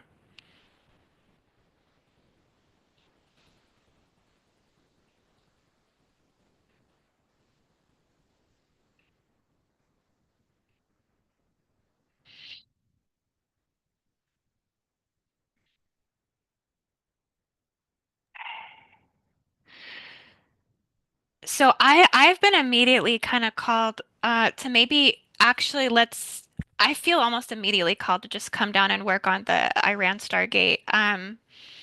I think we made some correlations earlier that we noticed that the area in which was ancient Sumeria, which was Nippur, Uruk, where all the Anunnaki basically hexes, curses, spells, DNA modification, just the extent of this kind of emerged that um, this is actually the 10th Stargate. So we correlated that and we didn't recognize that before, but this whole area, which I think is that the Persian Gulf? The Persian Gulf, in which leads us to ancient Sumeria, is exactly this location here. And it's there's actually like it's like they're keeping like a golden skull underneath this, like as if this Stargate has like many, many, many layers. And one of the things that keeps I guess the it's like it's like a grim it's like a grim reaping energy. But this golden skull is like it's It feels like Go the go golden back. skull is connected to our original DNA almost, and it's kept down. Well, I can see almost like um, there is like nefarious energy projected through the stargates and impacting like crystals into the earth, and then sending like those crystals like amplify the nefarious energy into the ley lines. So it's almost forms some kind of dark spider web almost. That's how it shows to me. Go back to that picture, Indy, and show it again because it looks like something swallowing something up, like the Ouroboros. Look at the picture. It looks like a creature swallowing another creature. The original picture you showed. oh, not this one, And right? I do have to tell you, when we were clearing, I picked up things in Turkey that there's something about Turkey before we even start that's like a gatekeeper, to that area with the jinn and how the jinn and the magic carpet and all these things, we hear about jinn and genies and all this is being fed like a watcher or false ascended master is actually being fed to keep them alive through all this loosh of Were what's you going. telling me to go back to this picture, Missy? This was the picture you said to go back and look Yes, at? Okay. yes, look at that. How it looks like an alien creature swallowing something up. Doesn't it look that way? Yeah, some kind of Yeah. reptilian energy. Yeah, Oh, wow. Look at this. yeah, Yeah, like a lizard head, yeah. right? Yep. Oh my Like those gosh. things that they show you in the movies and lately. It's some kind of weird thing. You don't even know if it's a plant or an animal, but it's like killing and swallowing things up, and there's no face. It's just a mouth. And that's what this looks like to me. It You looks know, like the storm energies are being generated from this too. A lot of the, oh my God, I'm getting a download about a lot of these storms is being generated from this kind of whatever's going on there. It's all tied together. The money, the storms being from the harvesting of what's going on here. oh yeah. And you know what's interesting too is this is almost like this is an energy point ley line that's running down here too. I mean, because we have all these very significant points. Like it doesn't quite, I mean, for me to hit these points, It's an Orion constellation almost. there's a ley line running down through here Mhm. like this, that's for sure. I think it probably definitely runs through Dubai. Um, what is this one here? This, oh, that's the Persian. This is the 10th Stargate, and this is Basra. Basra. Raquel, you were bringing something through about Basra. Was Yep, that one of the locations? it's Okay. Basra. Yes, correct. That's also part of the 10th Stargate. Oh, Okay, so it's almost like we need to work down here into the original I guess planetary warfare. It's as if we can kind of maybe kind of go into the inner earth and correct all of the like damaged body of the mother's original creation template. It Do feels you like we have have to clear out a lot of. Abadan as well on your map, Indy? Yes, I do. Yeah, Okay. this one, Abadan. Um, yeah, there's that circle and above it. What is Madna? Madden, something about Jeddah and Madna. M-A-D. Madna. It's on the map, Missy. Yeah, Is it near the Stargate? it's near this the round circle where it crosses. Ooh, I just saw Kuwait on there, I think. Go back to the original map. It's too Okay, big. this one. Where'd it go now? Now it says my microphone's muted. I got okay. And then there was a round circle. Now I can't find it. The other one that you had with Madna, whatever that Madna. Madna. I don't even see it. Madna. I saw a Madna below on that red line that you've got charted down to Jeddah. If you look at that ley Jeddah line, I and think. Madna. What is Mhm. Jeddah and Madna? Why is that calling me? What is it? Right there. So you've got a target on Jeddah, um, down to the Oh, left there. Jeddah. Oh Mhm. gosh. Okay. And then Okay, thank above you. that, right above is Madna. Now this is actually Mecca. This is the Oh, black cube. You know, and I seen something earlier um that this was creating some sort of triangulation from the fall of Atlantis because we have the Eye of Mauritania over here. And it's on the same ley line as the black cube. Okay, and then that's running up to Gobekli Tepe, which was coming in earlier, where we was right. And I'm getting that there's it's good, but there's some mixed bag thing because I don't know why Turkey was on my radar as like it's like Israel's like a gatekeeper to there's something going on in Turkey that's like I think you're absolutely above right. above and beyond Me and like Noko, a we're lot picking of up.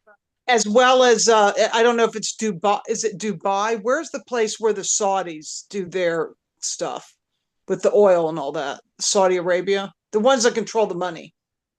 Well, they're different countries. Saudi Arabia is a country, then Dubai is part of United Arab Emirates, And so Kuwait. they're Yeah. different, yeah. But Yeah, I they're know. all part of the Middle East, yeah. No, I'm just trying to think is what's the one that has all that Atlanta stuff? Which country? Is that Dubai? Yes, Probably, yeah. the artificial islands and things like Yeah, that. Yeah. Yes. Yeah. Yeah, Mhm. yeah. It's tuned into that for some reason. You know, we were getting Gobekli Tepe as well. Earlier, me and Noko were. I almost feel like we need to run a clearing at Gobekli Tepe that's holding. Well, and here's And another thing that came in and earlier the too, is that gym, there's the gym. multiple. the jinns, but there's also multiple points that are holding the original sin Mhm. in the grid that are holding the original, like, there's like multiple locations. Um, and yeah, there must have been I'm getting there's okay, I'm getting psychically there was a massive like massacre here that occurred, like that Göbekli Tepe was like raided, like there was something that came through and yeah, took women for forced breeder programs, raped and pillaged the women and children, like And I almost think like a the same genocide. happened in Basra, I think, like some kind of genocide. Yeah, that's Indy, what if I, you could run it from Göbekli and then write down that ley line, I think that would be amazing. And we do have a little intel coming in from Earth Sign in the chat. She's saying to clear the Babylon connection. Yeah, okay. Okay. Um, does anyone want to run a clearing? and Madna's in that same line. Yeah, it goes all the way down. That's what it's picking up on, that line that goes up from, yeah, okay. And I showed earlier, I was Right guided to here, bring Madna. my black organite cube, which was interesting that we've got the Mecca there. So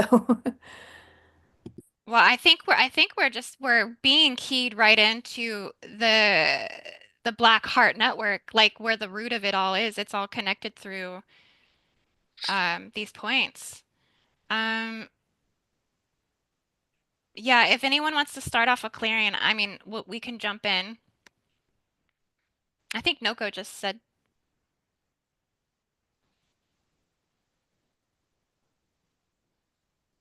Well, I'm getting right away clear timelines of jinn and magic carpets and Göbekli Tepe and Turkey as a gateway, and how it connects into Europe and how it connects into the,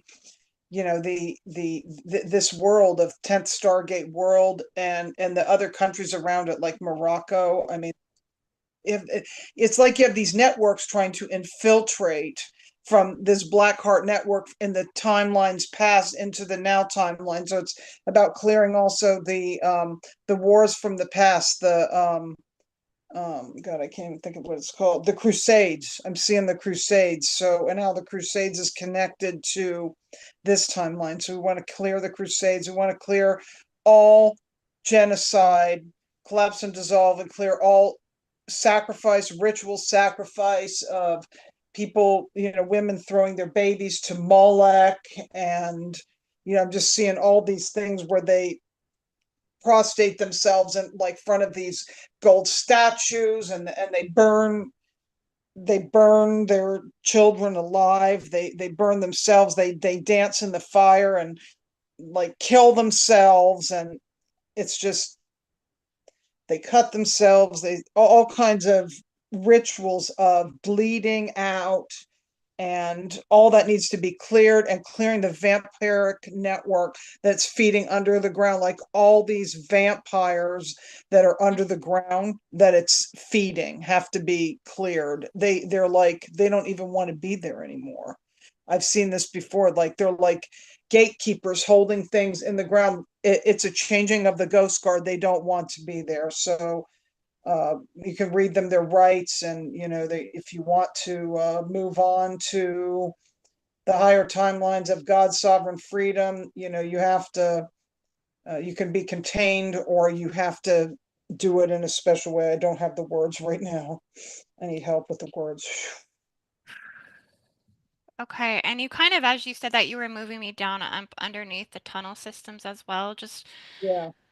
just calling for that the removal of all draconian underground tunnel systems and draconian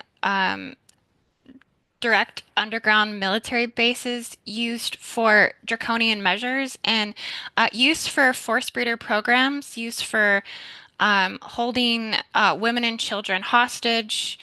Um, and we're just kind of opening up really the connection with the crystal lines for the Venusian temples, just to go in and aid and assist with any and all suffering of the innocent or the victims, to aid in the grief and to light a passageway of safety and rescue. And we're just sending guardian rescue, the angel of air, the angel of earth, the angel of fire, the angel of water, the angel of ether, um, the angels of restoration, and just guiding these souls up above ground and clearing out all of these negative reptilian bases and zones, collapsing down the chains to the black hole system and the moon over the deepest core of the feminine body, the deepest core of the feminine dragon's womb.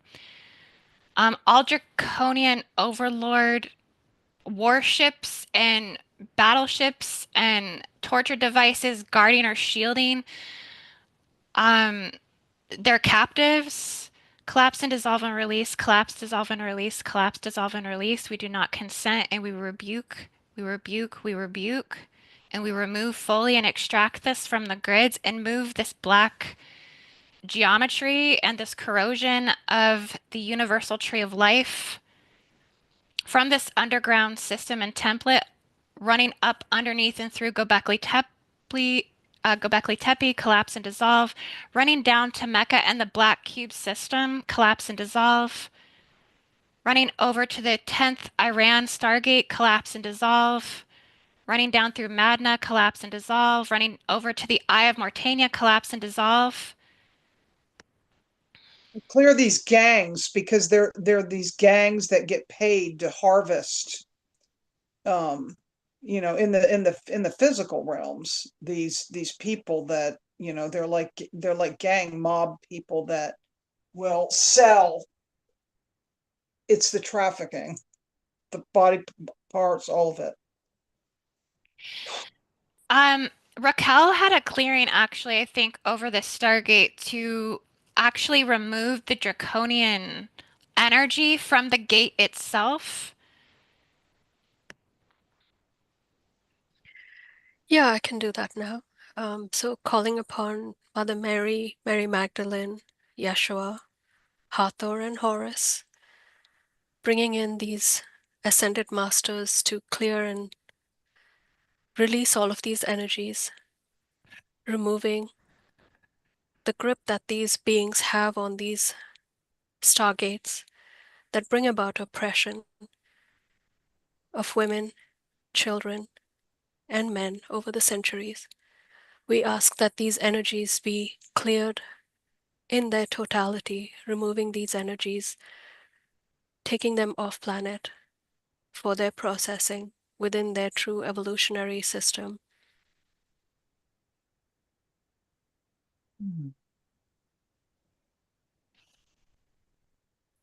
Yeah, just inner alchemy brought in, just bringing that in and purifying more of the tree of life grid. And let's just dismantle this.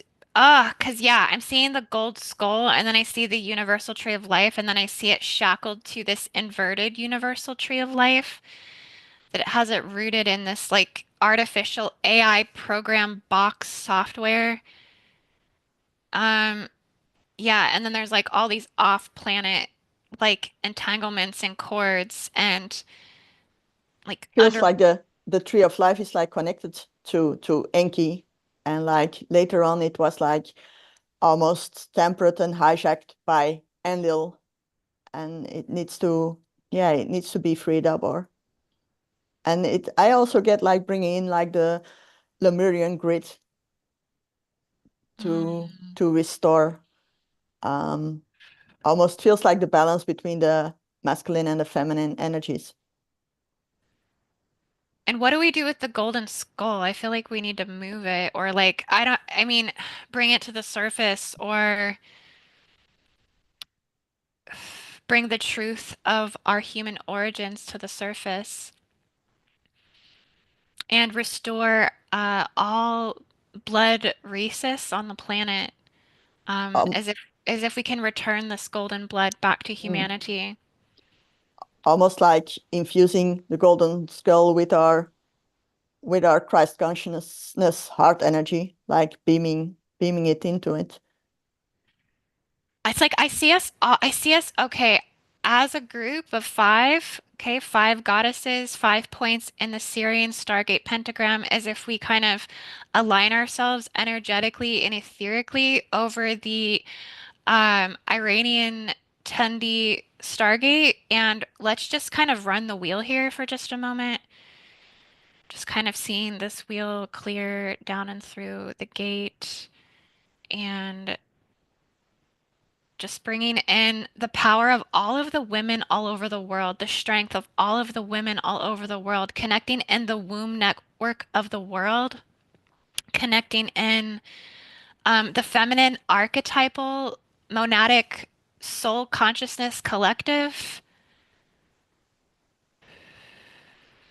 connecting the feminine Stargate Guardian Celestial Network, calling in the Pleiadians, calling in the Sirians, calling in the Andromedans, calling in the Hydra lines, the Cassiopean lines, the Pegasus lines. The Catars almost feels like the Qatar energy, and the Book of Love is coming in through the pentagram form. And the true teachings of Christ. Yeah, I was seeing the three wise men earlier, even like that we're because we're still in the Christmas season, if you will, until the 6th of January around that. It's I think officially over the 6th or 7th, which is the Epiphany, and that may a great epiphany happen for everyone now to not put up with all this anymore.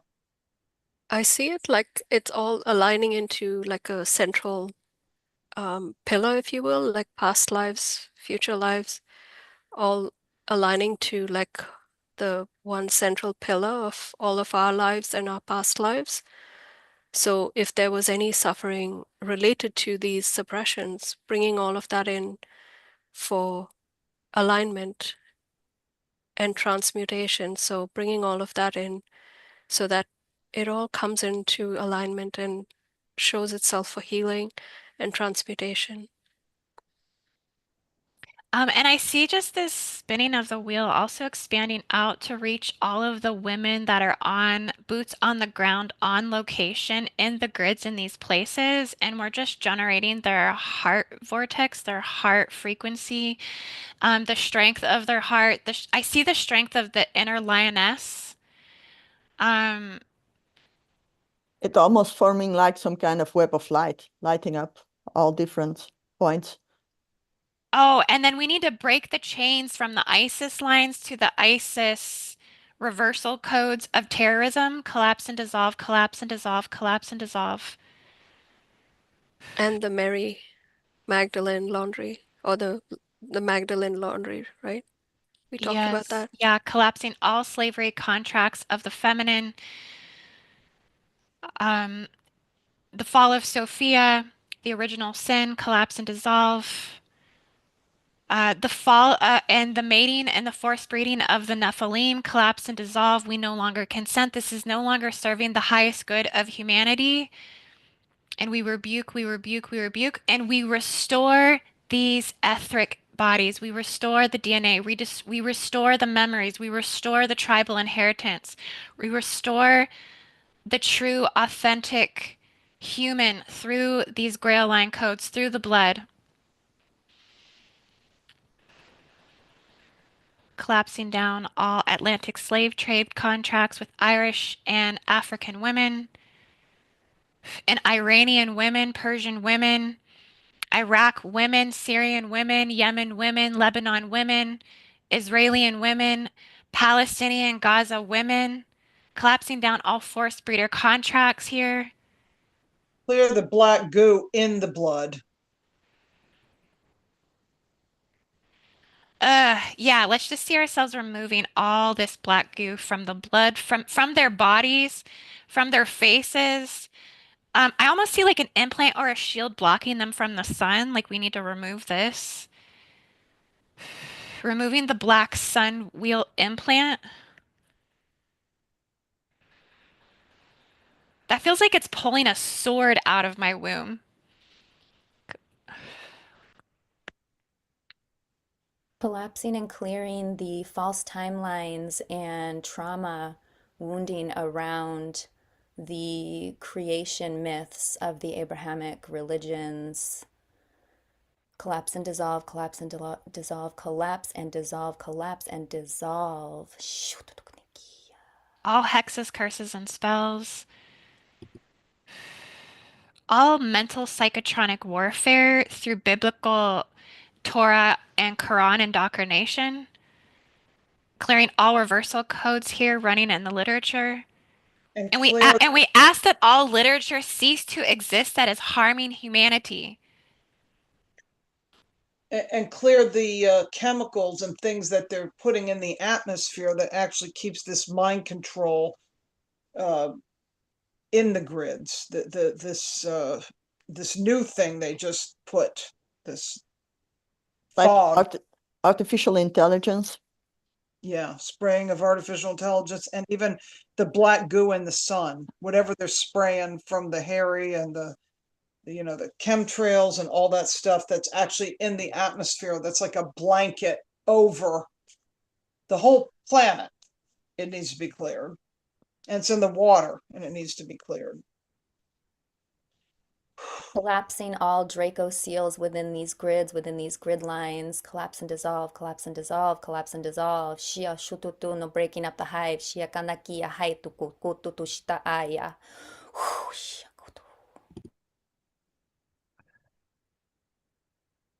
Dissolving all false idols that are brought in through beings like, I don't know, idol worshippers. I don't want to say idol worshippers, but just um, the music industry, um, the people that portray themselves as representing the feminine energy to youngsters. Right. Things that beings that come to mind are like Ariana Grande, um, Paris Hilton. All of these people are idolized for their representation of the feminine energy, which is to a large extent um, changing how young people think about the feminine energy, and that's shielding them from the true, authentic energy that is the feminine energy. So dissolving all of those false ideas, false intentions of what the feminine energy truly is, bringing those true energies back into light strongly and powerfully within each being's heart, so that they know for sure for themselves what that energy truly is and truly means to them, and not have to look at somebody else externally to make them realize what that energy is. So dissolving all of those false identities and false impressions that was placed upon the true energy of the divine feminine. Yeah, collapse and dissolve the transhuman agenda and the transgender, and how those connect, because it's all part of that transgender agenda too. And to go back to what So- you were saying, Raquel, we just have some in the chat coming in. They're saying, yes, with the Holy Spirit, bringing in the Holy Spirit, collapsing down the industries, the influencers, the false personas, Beyonce and Mr. Beast. They want us to clear Beyonce and Mr. Beast. Yeah, clearing Kim Kardashian for sure. And let's do a transfer of power. Okay, spiritual power, spiritual wealth, spiritual knowledge and wisdom, and let's give it to the women of the Middle East. Let's like, as if we can just kind of like, I feel like we need to shift the imbalances of power.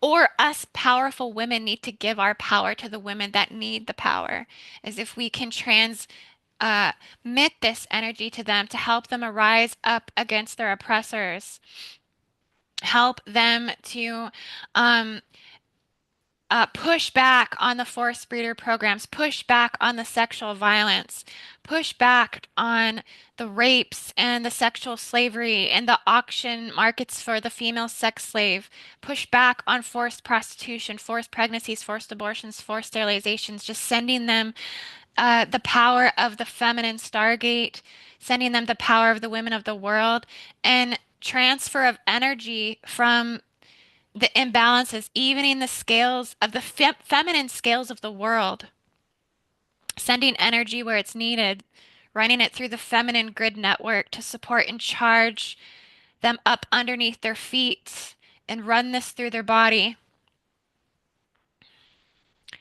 Yep. And we need to unite like all women from all parts of the world in solidarity to dismantle this oppression and create supportive networks of care and healing. And those sisterhoods, they will ultimately transcend like borders, cultures, and religions, and fostering some kind of a sense of collective purpose. It's like the revival of indigenous cultures and traditions, which held like a profound reverence for woman and the earth. And those need to be like restored, because these cultures, they view women as powerful stewards of the earth, as powerful stewards of life and nature. And the wisdom of women contributes to the global shift towards a sustainable and more harmonious world. So let's support that. Yeah. And as you're saying that, Evie, I was almost seeing like the women that are there are, it's like their guardian spirits were coming forward and they were almost telling me that we actually need to protect the golden skull or place some sort of protection around it. Like it's not, it's like they're saying to me it's not something we can just dissolve or move. Like this is so deeply a part of like humanity and everything tying into it that it has to be actually like Shielded. placed in safekeeping. It has to be um It almost feels like it waits until some collective shift that the time now it's not ready or something. I feel like it's the unity of the women will bring about that, securing that, right? So it's as if like I see like all these women as golden energy, like holding hands in large circles and gathering that energy together and protecting that energy field and I love grounding that. it. And So that almost connects into some kind of Ouroboros, like Missy was mentioning earlier. Like there's no end and no beginning, like the 0 point energy almost. Indy, I was guided to bring my chime for some reason, and I'm feeling if you would all be interested in working on these frequencies and uniting this divine feminine power, each of us taking a point on that pentagram and bringing the skull in the center, and I can oh, just wonderful ring, idea. So yeah, we're gonna and move just the golden skull from the 10th Stargate into the center of the pentagram. that's what I'm That's seeing. okay. And then we just bring these frequencies into the skull, and uniting and envisioning, the women of the world all with us here, kind of surrounding us. And I'm just gonna put a line here so we can kind of visualize us clearing this ley line here. I think this is really significant, guys. So everybody watching, if you can help us with this, if you can help us charge this, if you want to actually even tone along to her instrument, I think it can help us really, reach the grid and move that golden skull to this protected zone. Thank you, Noko. This was amazing. Yes, and just calling in the divine feminine energy, powering us all up here together in unification, where we can bring these beautiful frequencies into this sacred golden skull and into the grids here, bringing back the organic template, what has been hijacked from Mother Earth, this divine feminine essence, really bringing it back, restoring it, and rejuvenating these lands to be the beautiful, fertile grounds that they used to be. So just bringing that divine feminine energy in, and I'm going to start and just ring it here for the spot that Indy is holding on the pentagram. I'll take the top. I'm seeing myself on the bottom somewhere on the other side. Okay. Okay. And moving on to the next one to the right, does Evie or Racquell, are you feeling that one? I can't really see the place, but if you can tell me the name of the place. It's Araka. Mine was mine was Göbekli Tepe. Oh no, that wasn't it. Okay, Mm. mine was Mon Beach. Mon Beach, Syria. Okay, I feel yours. bottom left is what I feel for some reason. Okay, I take the right. okay. Missy's gonna be Holmes, Evie's gonna be Palmyra, and Raquel will be Araka. Okay. So moving on to Raquel.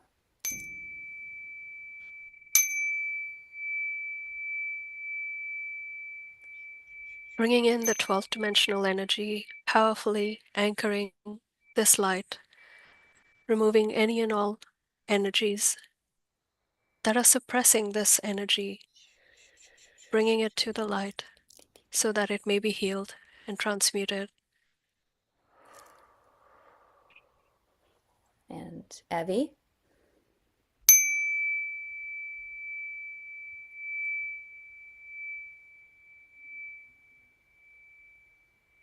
Bringing in the original divine feminine qualities like intuition, creativity, compassion, nurturing, and collaboration, and harmonizing them with the divine masculine qualities of logic, strength, and structure.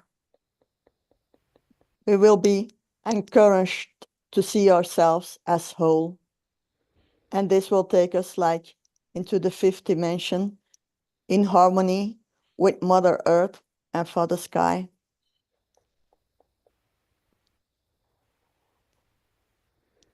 Thank you. And for Missy?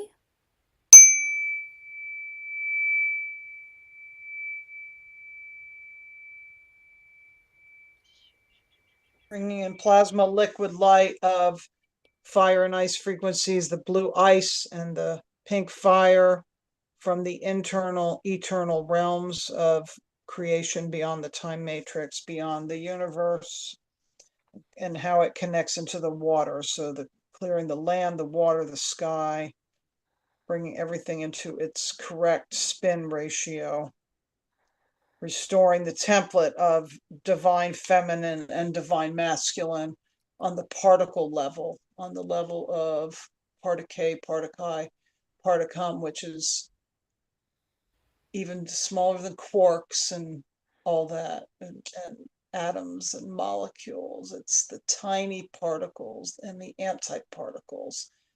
Cleanse, clear, all of it.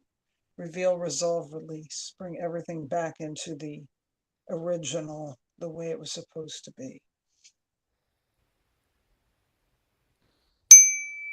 This is my stop, just bringing in here the cleansing power of water, the amplification of clear quartz, and restoring these areas, and really bringing in this inner sanctuary, this Zen garden, for this beautiful energy to really uplift and upgrade these areas, bringing in the sanctity of the womb, cleansing and clearing all wombs and womb spaces, allowing for further creation, allowing for sacred life, for those to awaken to the sanctity of what it is to be here in this human experience and honor the divine masculine and divine feminine equally with love and compassion in their hearts.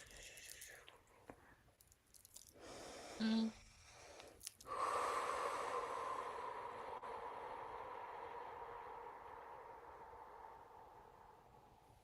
Thank you, thank you, thank you. Thank you, thank you. Can I do mine again?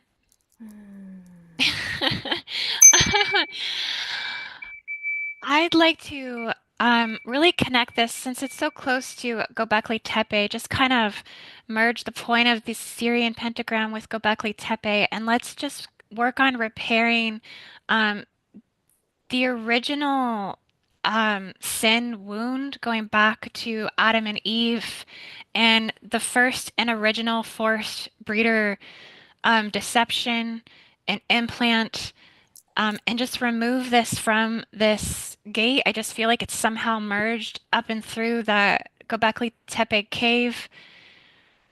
Releasing this and clearing a beautiful passageways, restoring the Stargate system to the inner Earth Stargate, restoring the Lyran Stargate, restoring the Andromedan Stargate, and anchor these galactic guardian energies to safeguard the wisdom and the knowledge of the golden blood of the future and coming new root race and the new children of earth in which will inhabit the land and this land in peace to safeguard and protect them. I'm also getting, Indy, that we need to clear the land of nuclear devastation from the time of the Vimanas and the Sodom and Gomorrah portals. It's all nuclear war timelines. And that's connected to Marduk, I feel. Someone just posted in the Zoe Pearl. I don't know why, but Pearl. It's like the mother pearl, right? Something with the pearls coming in with this. Yeah. Well, ooh, chills. The hammered bracelet is what the Milky Way is called. The Milky Way, the pearl, which is part of Tiamat's body. That's what the Milky Way is.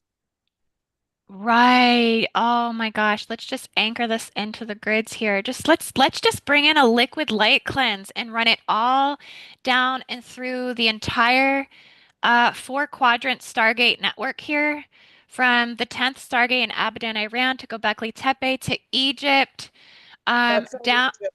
yeah, down to all the way down to Mecca. Okay, and let's just run the diamond crystal liquid light from the Milky Way down and through for 10 seconds on an exhale breath. Let's just all bring it in. Ready, go. 10, 9, 8, 7, 6, 5, 4, 3, 2, 1. And just release it. And I really see us actually anchoring it into Mecca itself, as if it has to clear all of this chaos from around the black cube itself. And clear the reversal code that's running here. Clear the anti-life spin that's running around the black cube. Calling in the divine source creator. Calling in the eternal divine source love to correct all reversal that's running here, all condemnation, all punishment, all shame, all guilt, all anger, all hatred. Clear it from this gate site now. I'm picking up something with Saqqara. I don't know why, but Egypt.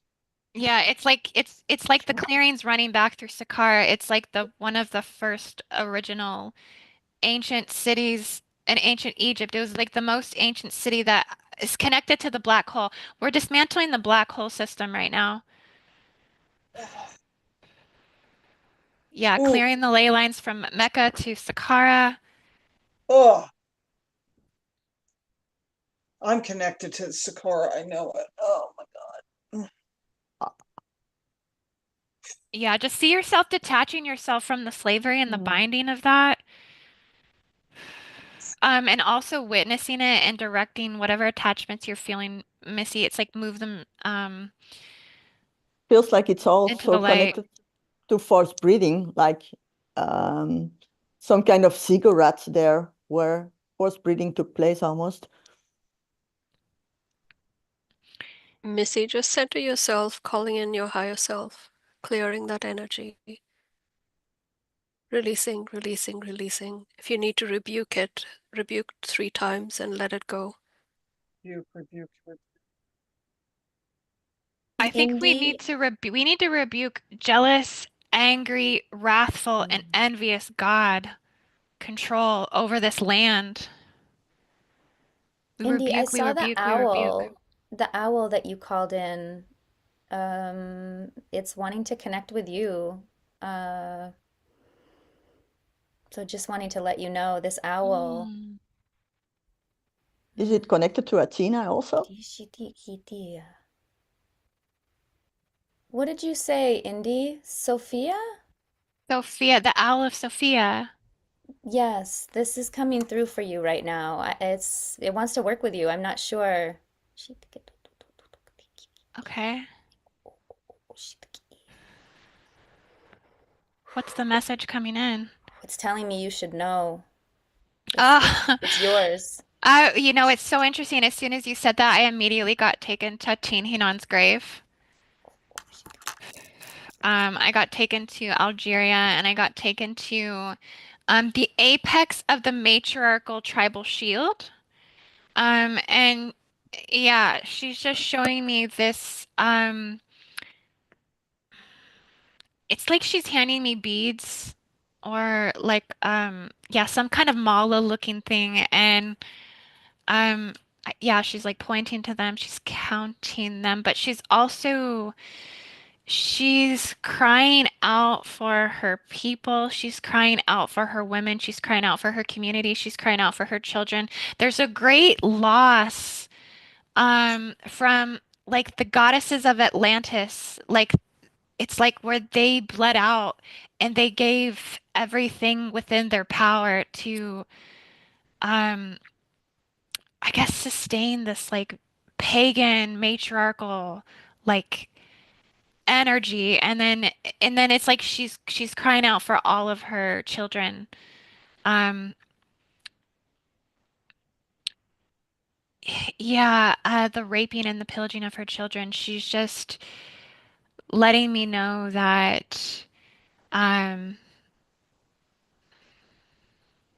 it's like something died with her in her grave, and it's like we have to pull. It's like, yeah, it's like I see the owl and even like other white birds. It's like a white owl, but they're like coming out of the grave itself. They're like rising from the grave. Yeah, and I just got this at the same time you said that. Pure white dragon from Orion. I think Oh, I it's the love purity that needs to release. Wow, okay. I'd like to also draw our attention to Dubai. I believe Murray in the chat has also talked about Dubai, and I have a personal connection with Dubai, so I know there's a lot of negative energy that's being, brought forward there. It's sort of like the playground for all of these energies because of the wealth and the money and the whatever else is happening there. So it's a good thing to clear that energy as well. So if we could collectively bring our attention to that area in the United Arab Emirates, it's just a dot on the map, but it's pretty significant. Like it's right in the middle of all of these areas. So it's within that field that we have formed right now. So just clearing all of that energy, removing any and all of that oppression that exists within that country as well, the United Arab Emirates, and Oh, yeah. Dubai being the focal point of that. I just seen like luring and grooming and like as if there's some sort of campaign to, it's like they're calling in women from the world. Like women think it's like Yep, good to go there and then yep, they're getting, there's some sort of underground sex slavery trafficking there that they lure them to Dubai and then they get like yep, shipped off to other places. There's some yep. sort of, There's a lot of that happening there. Like people are attracted to that area, that location for financial security. Their passports get taken away. They live in horrific conditions.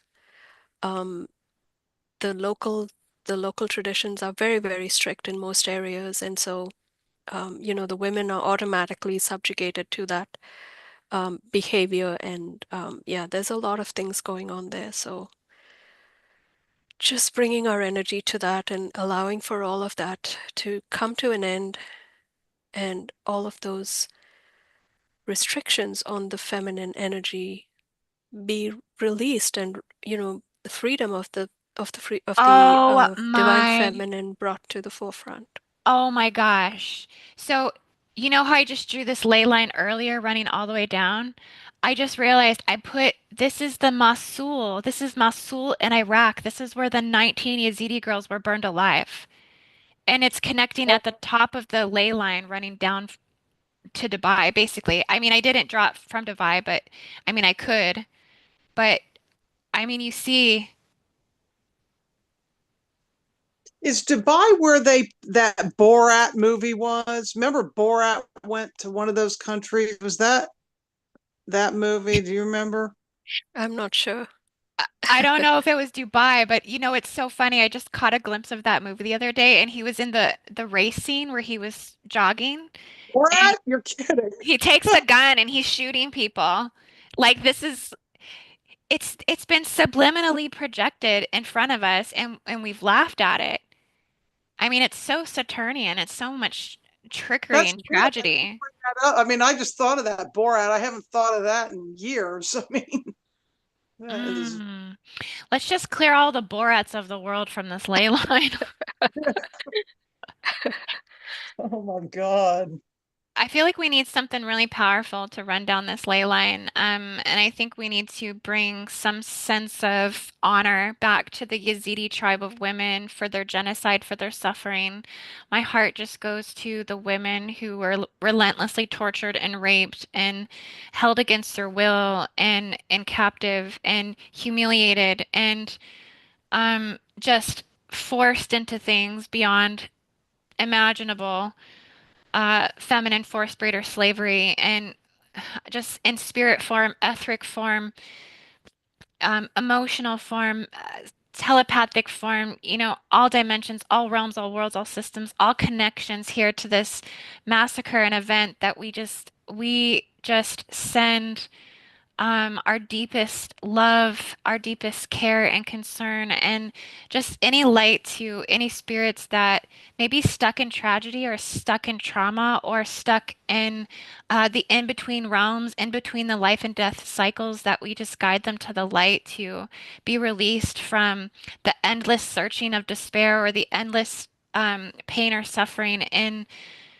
these timelines, and we just release them from karmic suffering and debt, and we just call in the ancient ancestors of their ancestral lines to move through and to guide those stuck in the afterlife realms into the light. We call forth the ancestors, and we call forth the clearing of all ancestral war plaguing. Um, It needs a resurrection chamber needs to happen. Like that's what I'm seeing, a resurrection chamber. I'm getting like unicorn energy, like purity codes bringing in to restore the purity and the innocence that those women lost by the cruelty and the brutality that was implied on them. and as soon as you said that, Evie, my attention immediately switched to their oppressors and their perpetrators. Like we have to hold them.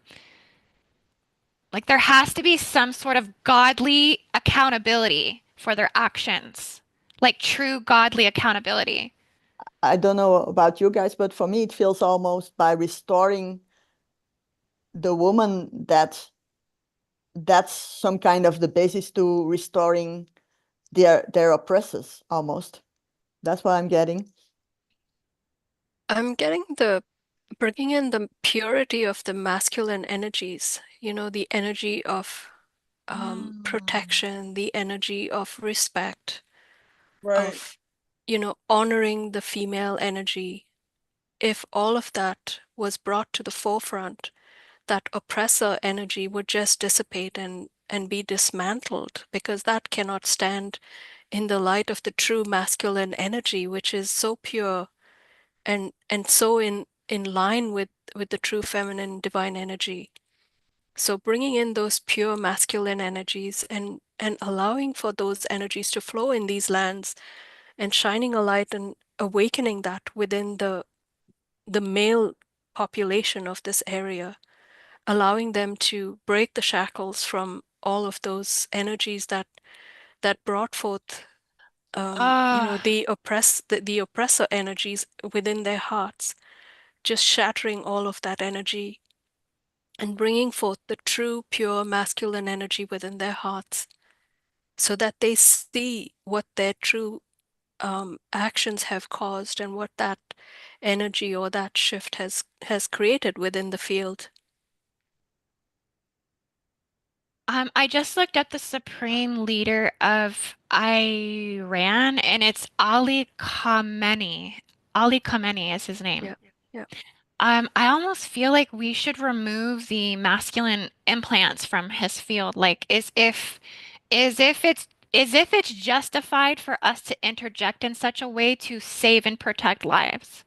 As Yeah. if it's, I mean, how do you feel about that? I I think wanna, you're onto something there. Yeah. okay, I want I a was group reading group up on that consensus. today as well because funnily enough, Jimmy Carter, who's just passed away, the president, he was the one that assisted in a way in bringing that energy into power in Iran.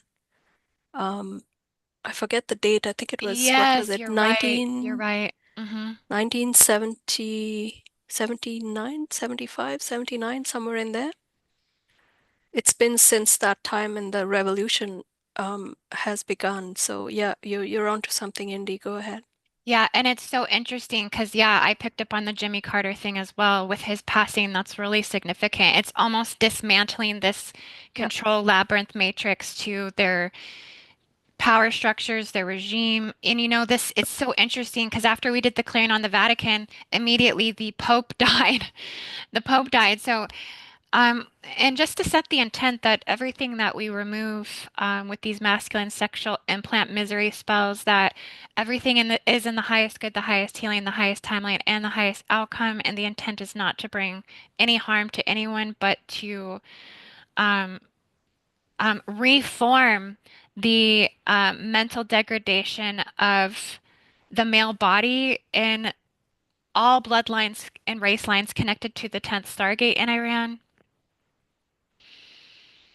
And yeah, we could just see ourselves kind of working through his. So I'm definitely seeing the King of Tyranny implant, like a crown, like an etheric crown that has to be released. It does seem like there's some sort of tracker tags like on and all over his body, like as if there's ew. Yeah. Um I'm honestly getting like some weird looking like diabolical entity with like lots of eyes that are like around him, like as if he has like Well, spyware. clearing those Octopus. eyes of Allah and Jehovah and Yahweh, all those eyes, Mm. and if we can't actually totally clear him for himself, we're clearing him for everybody else, that he can't affect anybody, because do we have his permission to actually clear him, or these entities need to be contained that he has? You could like say they need to be put somewhere where they don't affect anybody else, but I don't know if yeah, let's see, what do you get about that? How to How to transmute it, right? How to how to trans. transmute it and not go against his actual free will, unless he's not even aware that he has this. There might be, because he's like a clone. Yeshua Let's and Mary Magdalene are here to clear those energies. So yeah, we don't have to im, hinge on any of their physical energies. Right. These are like etheric energies, right? So they are clearing that field. It's how they're connected to his grids of consciousness and how his grids affect. I see the Mary and Magdalene energy coming in, but I also see there's like all these barbed wires and like gates and like blockages and seals that it's like there's a hard line around them. There's a hard, and it's like, yeah, I see the Prophet Muhammad. I see men screaming, Allahu Akbar, Allahu Akbar. They're just like screaming it, and there's like swords, and there's um, And it's like like a holographic program that plays out over and over. It's like a skip in a record and it keeps playing. So that skip of the record needs to quit playing. The mm. past needs to quit playing of all that barbaric. Okay, okay. It's In his stomach, there's like a death implant. It's like an actual, it's like a skull in his, but it's not a gold skull. It's like a skull that represents death. And the empire is like built upon this. Like the empire is built on a mountain of this, and this is like etherically connected through his solar plexus. Um, Yeah, it just it feels so weaponized.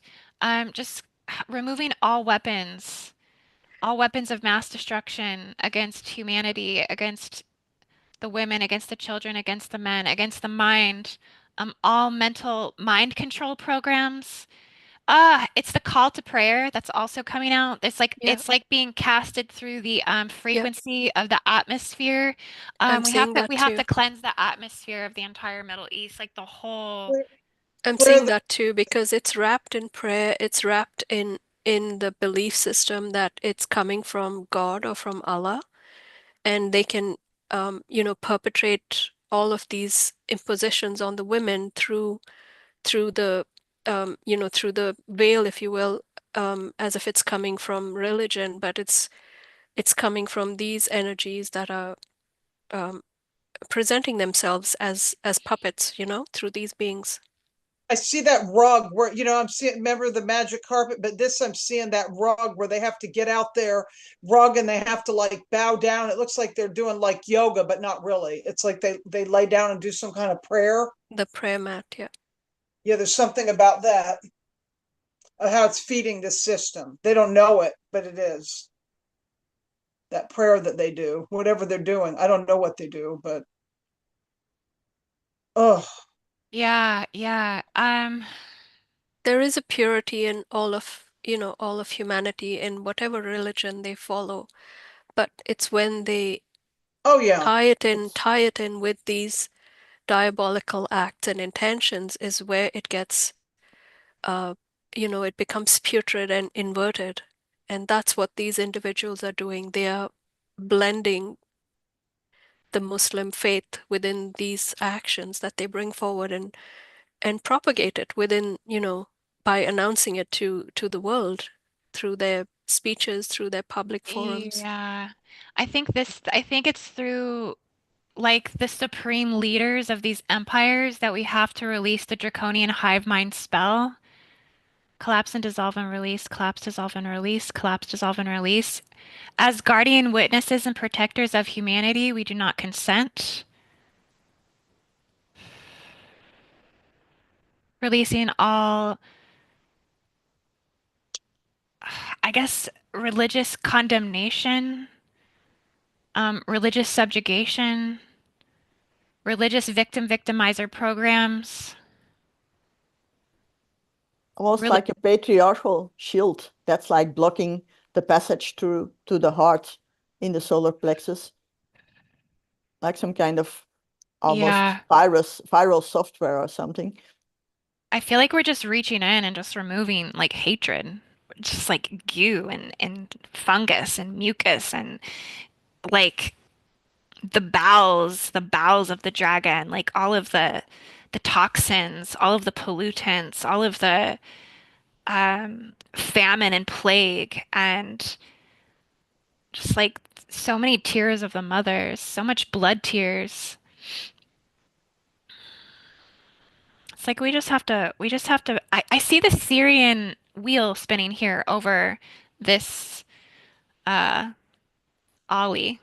Ali Khamenei. Like we're running the Syrian pentagram wheel and just running everything in the direction of life up, clearing all anti-life, clearing all anti-Christ, clearing all death, illness, sickness, disease, torture, warfare, enslavement, forced breeder programs, hybridization traumas, clearing this all the way back and through his bloodline, through the Iranian Persian bloodlines, back through the Anunnaki, clearing and purifying the Anunnaki Stargate of humanity's blood and sacrifice for the Antichrist or negative alien gods. Just connecting everything here, like clearing the source channels to the purest version of God that exists in creation. Clearing everything through the God war worlds.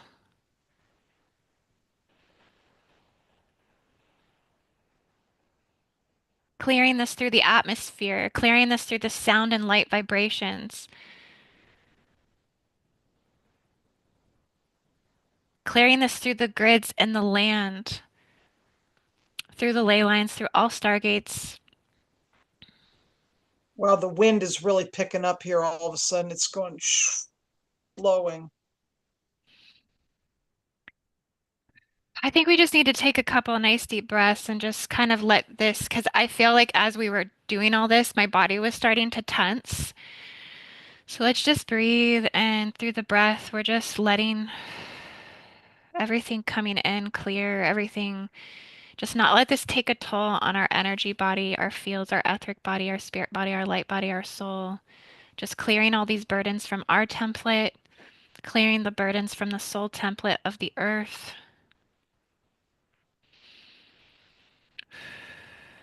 Clearing the tension um, of war, clearing the tension of the sexual misery spells, clearing the tension of the jealous and the envy between men and women here.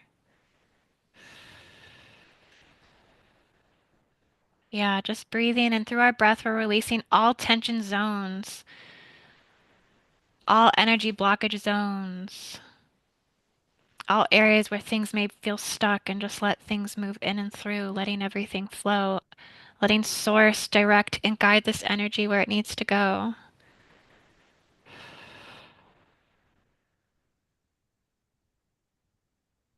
Really feels like it's coming through, clearing the heart chakra all the way down to the sacral chakra, and then really releasing through the root, really getting to those dense layers in the first D time space fields in the planet, and within the Stargate of the 10th Iran Stargate itself. Breathing through and just releasing the tension in the 1D reality time fields, manifestation fields.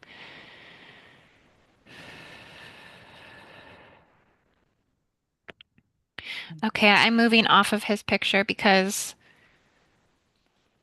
I'm tired of looking at him.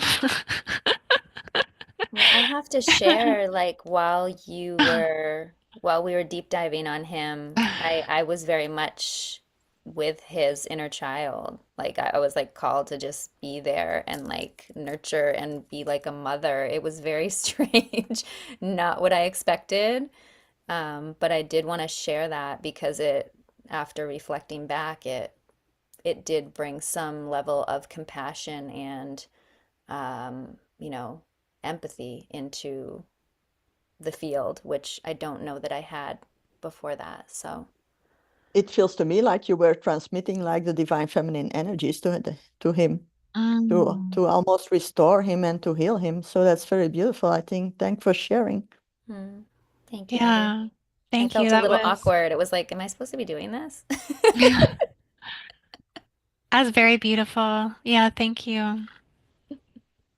Do you feel guided on that note to like bring us out of this clearing?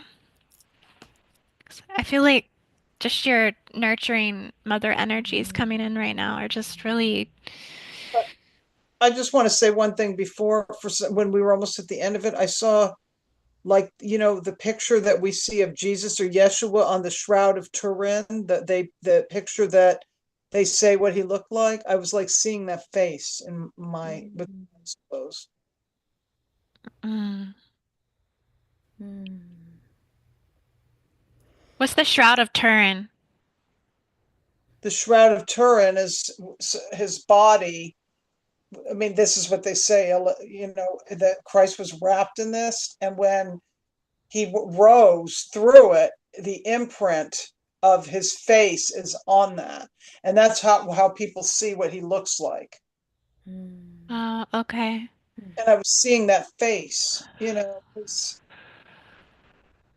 I just sent you an image, Indy. I don't know if you can see that in the chat, but it might be worth sharing that with everyone in the chat. That's Iran and the women before the I'm not sure revolution. I can share the chat. No, I don't know if you can maybe download that image and share it somehow. I don't know if that's possible. Did you send it to my email? No, I sent it in the group chat, Okay. but I'll try. Yeah, that might be faster and easier if you could do my email. I don't see it. It's not in the chat. what did you send to the chat? It was a picture of the women before the revolution and then after the revolution, of the Iranian women. It just gives you an idea of what that suppression looks like. Let me see if I can send this to Indy quickly. And then tell me which email you sent it to. Oh, I'm just tagging it to that email that you just sent out with the links. Okay, okay.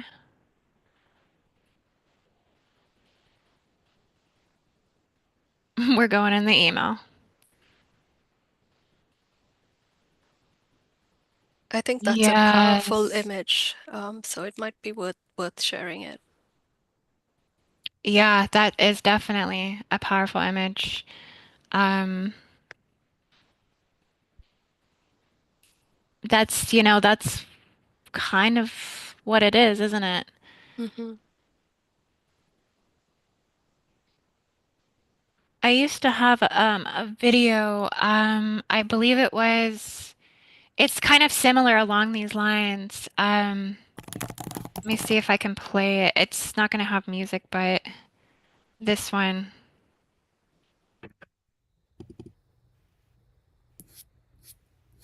Or does it have music? Can you hear the music? Mm-mm. Okay. No.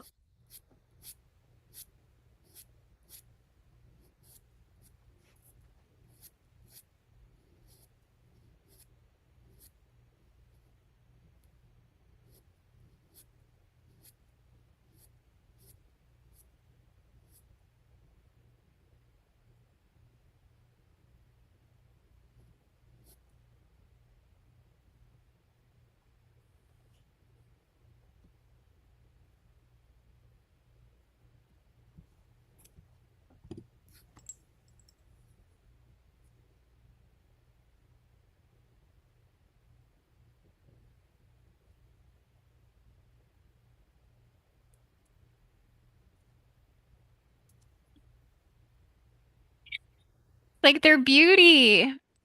To bring their beauty back. Mhm. Yeah. Oh, um, well, this has been an incredible um, remote view and grid clearing. Um, if anyone feels guided right now to maybe like say something, or if you'd like to, yeah, any last thing you'd like to say and just bring us up and out of these grids. I think, Noko, you were kind of maybe preparing for that a little bit as I kind of cued you in there with the extraction point. If you want to guide that, if not, I can guide it as well, but I thought I'd Yeah, sure. Let's do that. Okay, so everybody just joining together here, our energies as we get ready to leave these sacred grids with gratitude in our hearts, feeling the power of everything that we did today, feeling the gratitude from all of humanity, feeling the gratitude of our ancestors and of Great Spirit for serving and doing this work together, being unified and empowering both the divine feminine and masculine energies. And so, Great Spirit is just ushering down this beautiful golden light for us to bask in, for our inner children to come out and just curl up in this beautiful energy together here on these grids, really soaking in the love, the joy, the innocence, the purity of childhood, the pure divine connection that we all hold intrinsically with Source. And this light is just purifying and anchoring this divine connection for each of us and for all of humanity. And we're just being asked to bring this light down through our chakras. So breathing in, dropping this light down, starting at the crown, allowing it to Expand and collapse down through the third eye. Expand and collapse down through the throat chakra. Expand and collapse down into the heart. This golden light, expand and collapse into the solar plexus, empowering us. Expand and collapse into the sacral, igniting our creation energy with the light of Source, with the light of God. Expand and collapse. And finally down into the root, allowing it to stabilize and secure and protect us on our way out of the grids. Expand and collapse, and dropping it down into Mother Earth, allowing this light to hit the very crystalline core of Gaia, shining brightly out through all of her grid lines. Us taking deep breaths.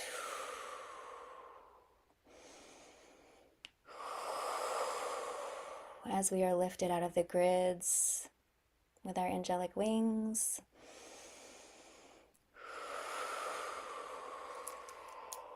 Landing back into our homes, into our sacred spaces, into our physical bodies. Thank you, thank you, thank you. One love. Thank you, thank you, thank you. And we affirm this and we decree this and we vow this clearing now. And so it is, and so shall it be. Thank you, Divine Sister Team. Oh my goodness. That was amazing. And that was amazing. Everybody watching, like everybody's still hanging in there with us. We still got Dr. Mafona, Ann Gilligan, Joyful Jennifer, Inner Alchemy, Marie, Cece, Ikemies T111. Thank you, ladies. Thank you so much. Thank you for joining us today for this. This was really powerful, intentful, pure psychic surgery. Yeah, I had just my amazing like sister team here with me today, and yeah, this couldn't have been more perfect and more divine and aligned in every way possible. And just a special thank you to Racquell as well too, because she kind of moved it into my sight, and I felt this like need to just act, and so thank you so much. Thank And you. No, you fired a spark in my heart as well with your, with your very powerful, passionate, it's what did we call it? Noko, was it what was the term you said? The sacred rage. Sacred rage. Righteous rage. Yeah, that's the term. No, I truly appreciate it. And I think we all have that in us, right? So they have to surface at some point because we can't stand for this sort of thing happening. So thank you, thank you, thank you. does anyone have anything else they'd like to say? Does anyone want to promote anything or share about what they have going on, or just, maybe Raquel, maybe start like, because I know you have your, I think you have some stuff going Um, on. yeah, Noko and I are meeting up, I think, for a tea time very shortly um on Instagram. But yeah, if people would like to take a look at my books, I've got All That Is Progressing to the Fifth Dimension on my website, progressingtothefifth.com. And then the second book that I wrote just last year is a memoir from Yeshua Ben Joseph, The Voice of an Angel. So both of these are available on Amazon, or you can access them through my website. But yeah, I do one-on-one healing sessions as well. Just connecting to the higher self, clearing all of these energies that are stuck and stagnant within our energy field so that we are aligned for this ascension process, essentially to the fifth dimension, creating that bridge between the third and the fifth, aligning with the 12th dimensional energies to do that. I've been doing a lot of connecting with Mary Magdalene recently. And so there's a whole bunch of free downloads on my YouTube channel. It's called the Speaker Series. So if people would like to tune in there, there's a wealth of information on how she operates as a divine feminine, and trying to resurrect that energy back into the field again. I've also started working with the Horus and Hathor of Egypt, which is again aligned to what we did today. And so those energies have also come into my field, and again, trying to correct, clear, and release all of those old stuck energies, and bringing in that purity back into the energy field, into Gaia, releasing and healing all of those wounds from the past. So yeah, I'm very grateful. I get to do this work, and I hope that you can go and visit my site, visit my YouTube channel, and check out all of the free information that's on there. Okay, And and yes, you'll have to plug in your links for me. Maybe just email them okay, to me. I did I put will. everybody's email address down in the description. So if, hope everyone's okay with that. Evi, Missy, Noko, if anyone wants to reach out for any reason. Um, Yep, yeah, and I'll email it to you. okay, perfect. Thank you. Thank you. And then yeah, does anyone else want to talk about anything they have going on? Well, the different healing modalities, you can just email me for that. But what I want to know, if anybody's interested in doing a boots on the ground grid work clearing in Charleston, South Carolina, for clearing Civil War timelines at Fort Sumter, I'm really working on putting that together. And my vortex, or it's kind of like a conspiracy weirdness of all different things in Western North Carolina, in the Pisgah National Forest, as well as possibly going to Linville for the Brown Mountain Lights. It's what anybody wants to do while in Western North Carolina, because there's a lot of different things to do, and there's different ways I can put things together for people to see and go out and do clearings and just have a good time too. Okay, that sounds great, Missy. So yeah, your email is down below in the description. And I know for me, I mean, I have the New Earth Prophecy course coming up at the end of January. So if anybody's interested in learning grid work from beginner to advanced skills, and then wants to go in and through a big group guided mission, um, with me and with Noko and everyone that will have attending. And in this course, we're going to be talking a lot about the New Earth prophecy that we've decoded. A lot of this, bringing forth some really new, fresh material that I don't think a lot of people probably know about. So I think that's going to be a fun focus for this grid worker course this year. And so if anybody wants to sign up for that, it's at learn.indigoangel222.com. We're starting on January 25th, so it's time to sign up and register now. I highly recommend it. I've been through the course.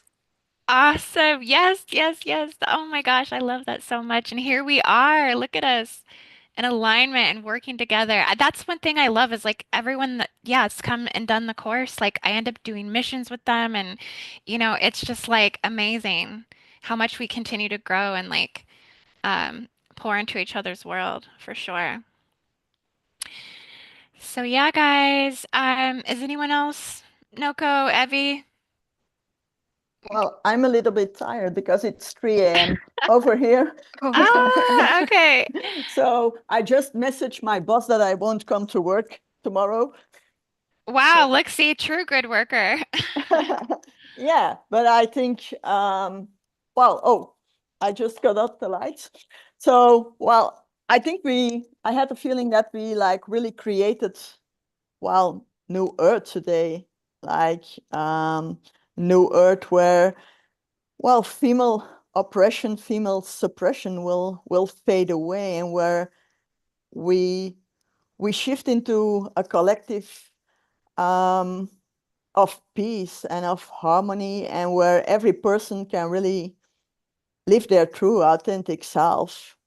And I think, for me, it felt like we did some great job tonight. So we definitely paved a pathway, a golden pathway towards New Earth and towards the Golden City. So I'm very grateful for each of you and for all the people watching and working with us. And I think it's becoming more and more important to do this grid work. And I also did the course, which I also can recommend a lot. And I will inscribe for the next one because I don't want to miss it. I think there are like a lot of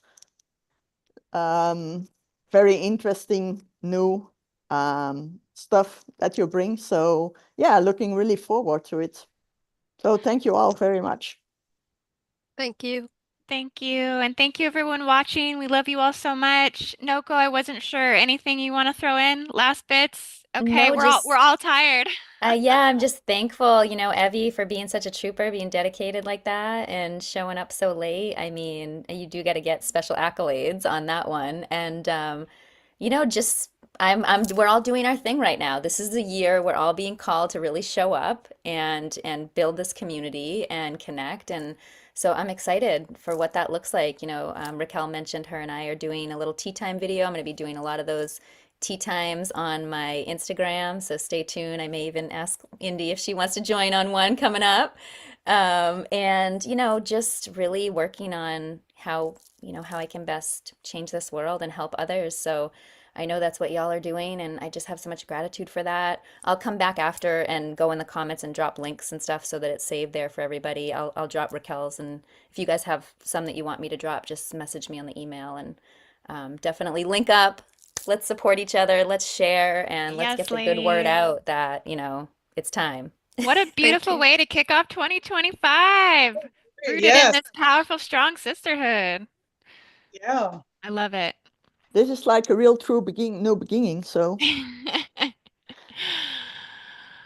Yes, it's going to be a beautiful year. We're going to be thriving in 2020, thrive in 2025. Y'all like really, Jim Montgomery says.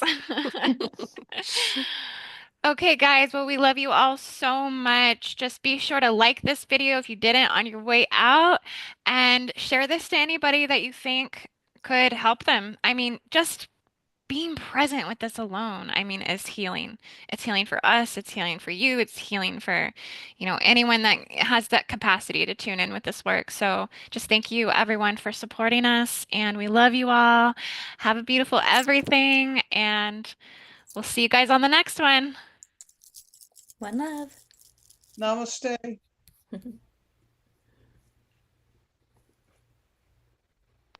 Okay, that's off. Wow. wow. I know.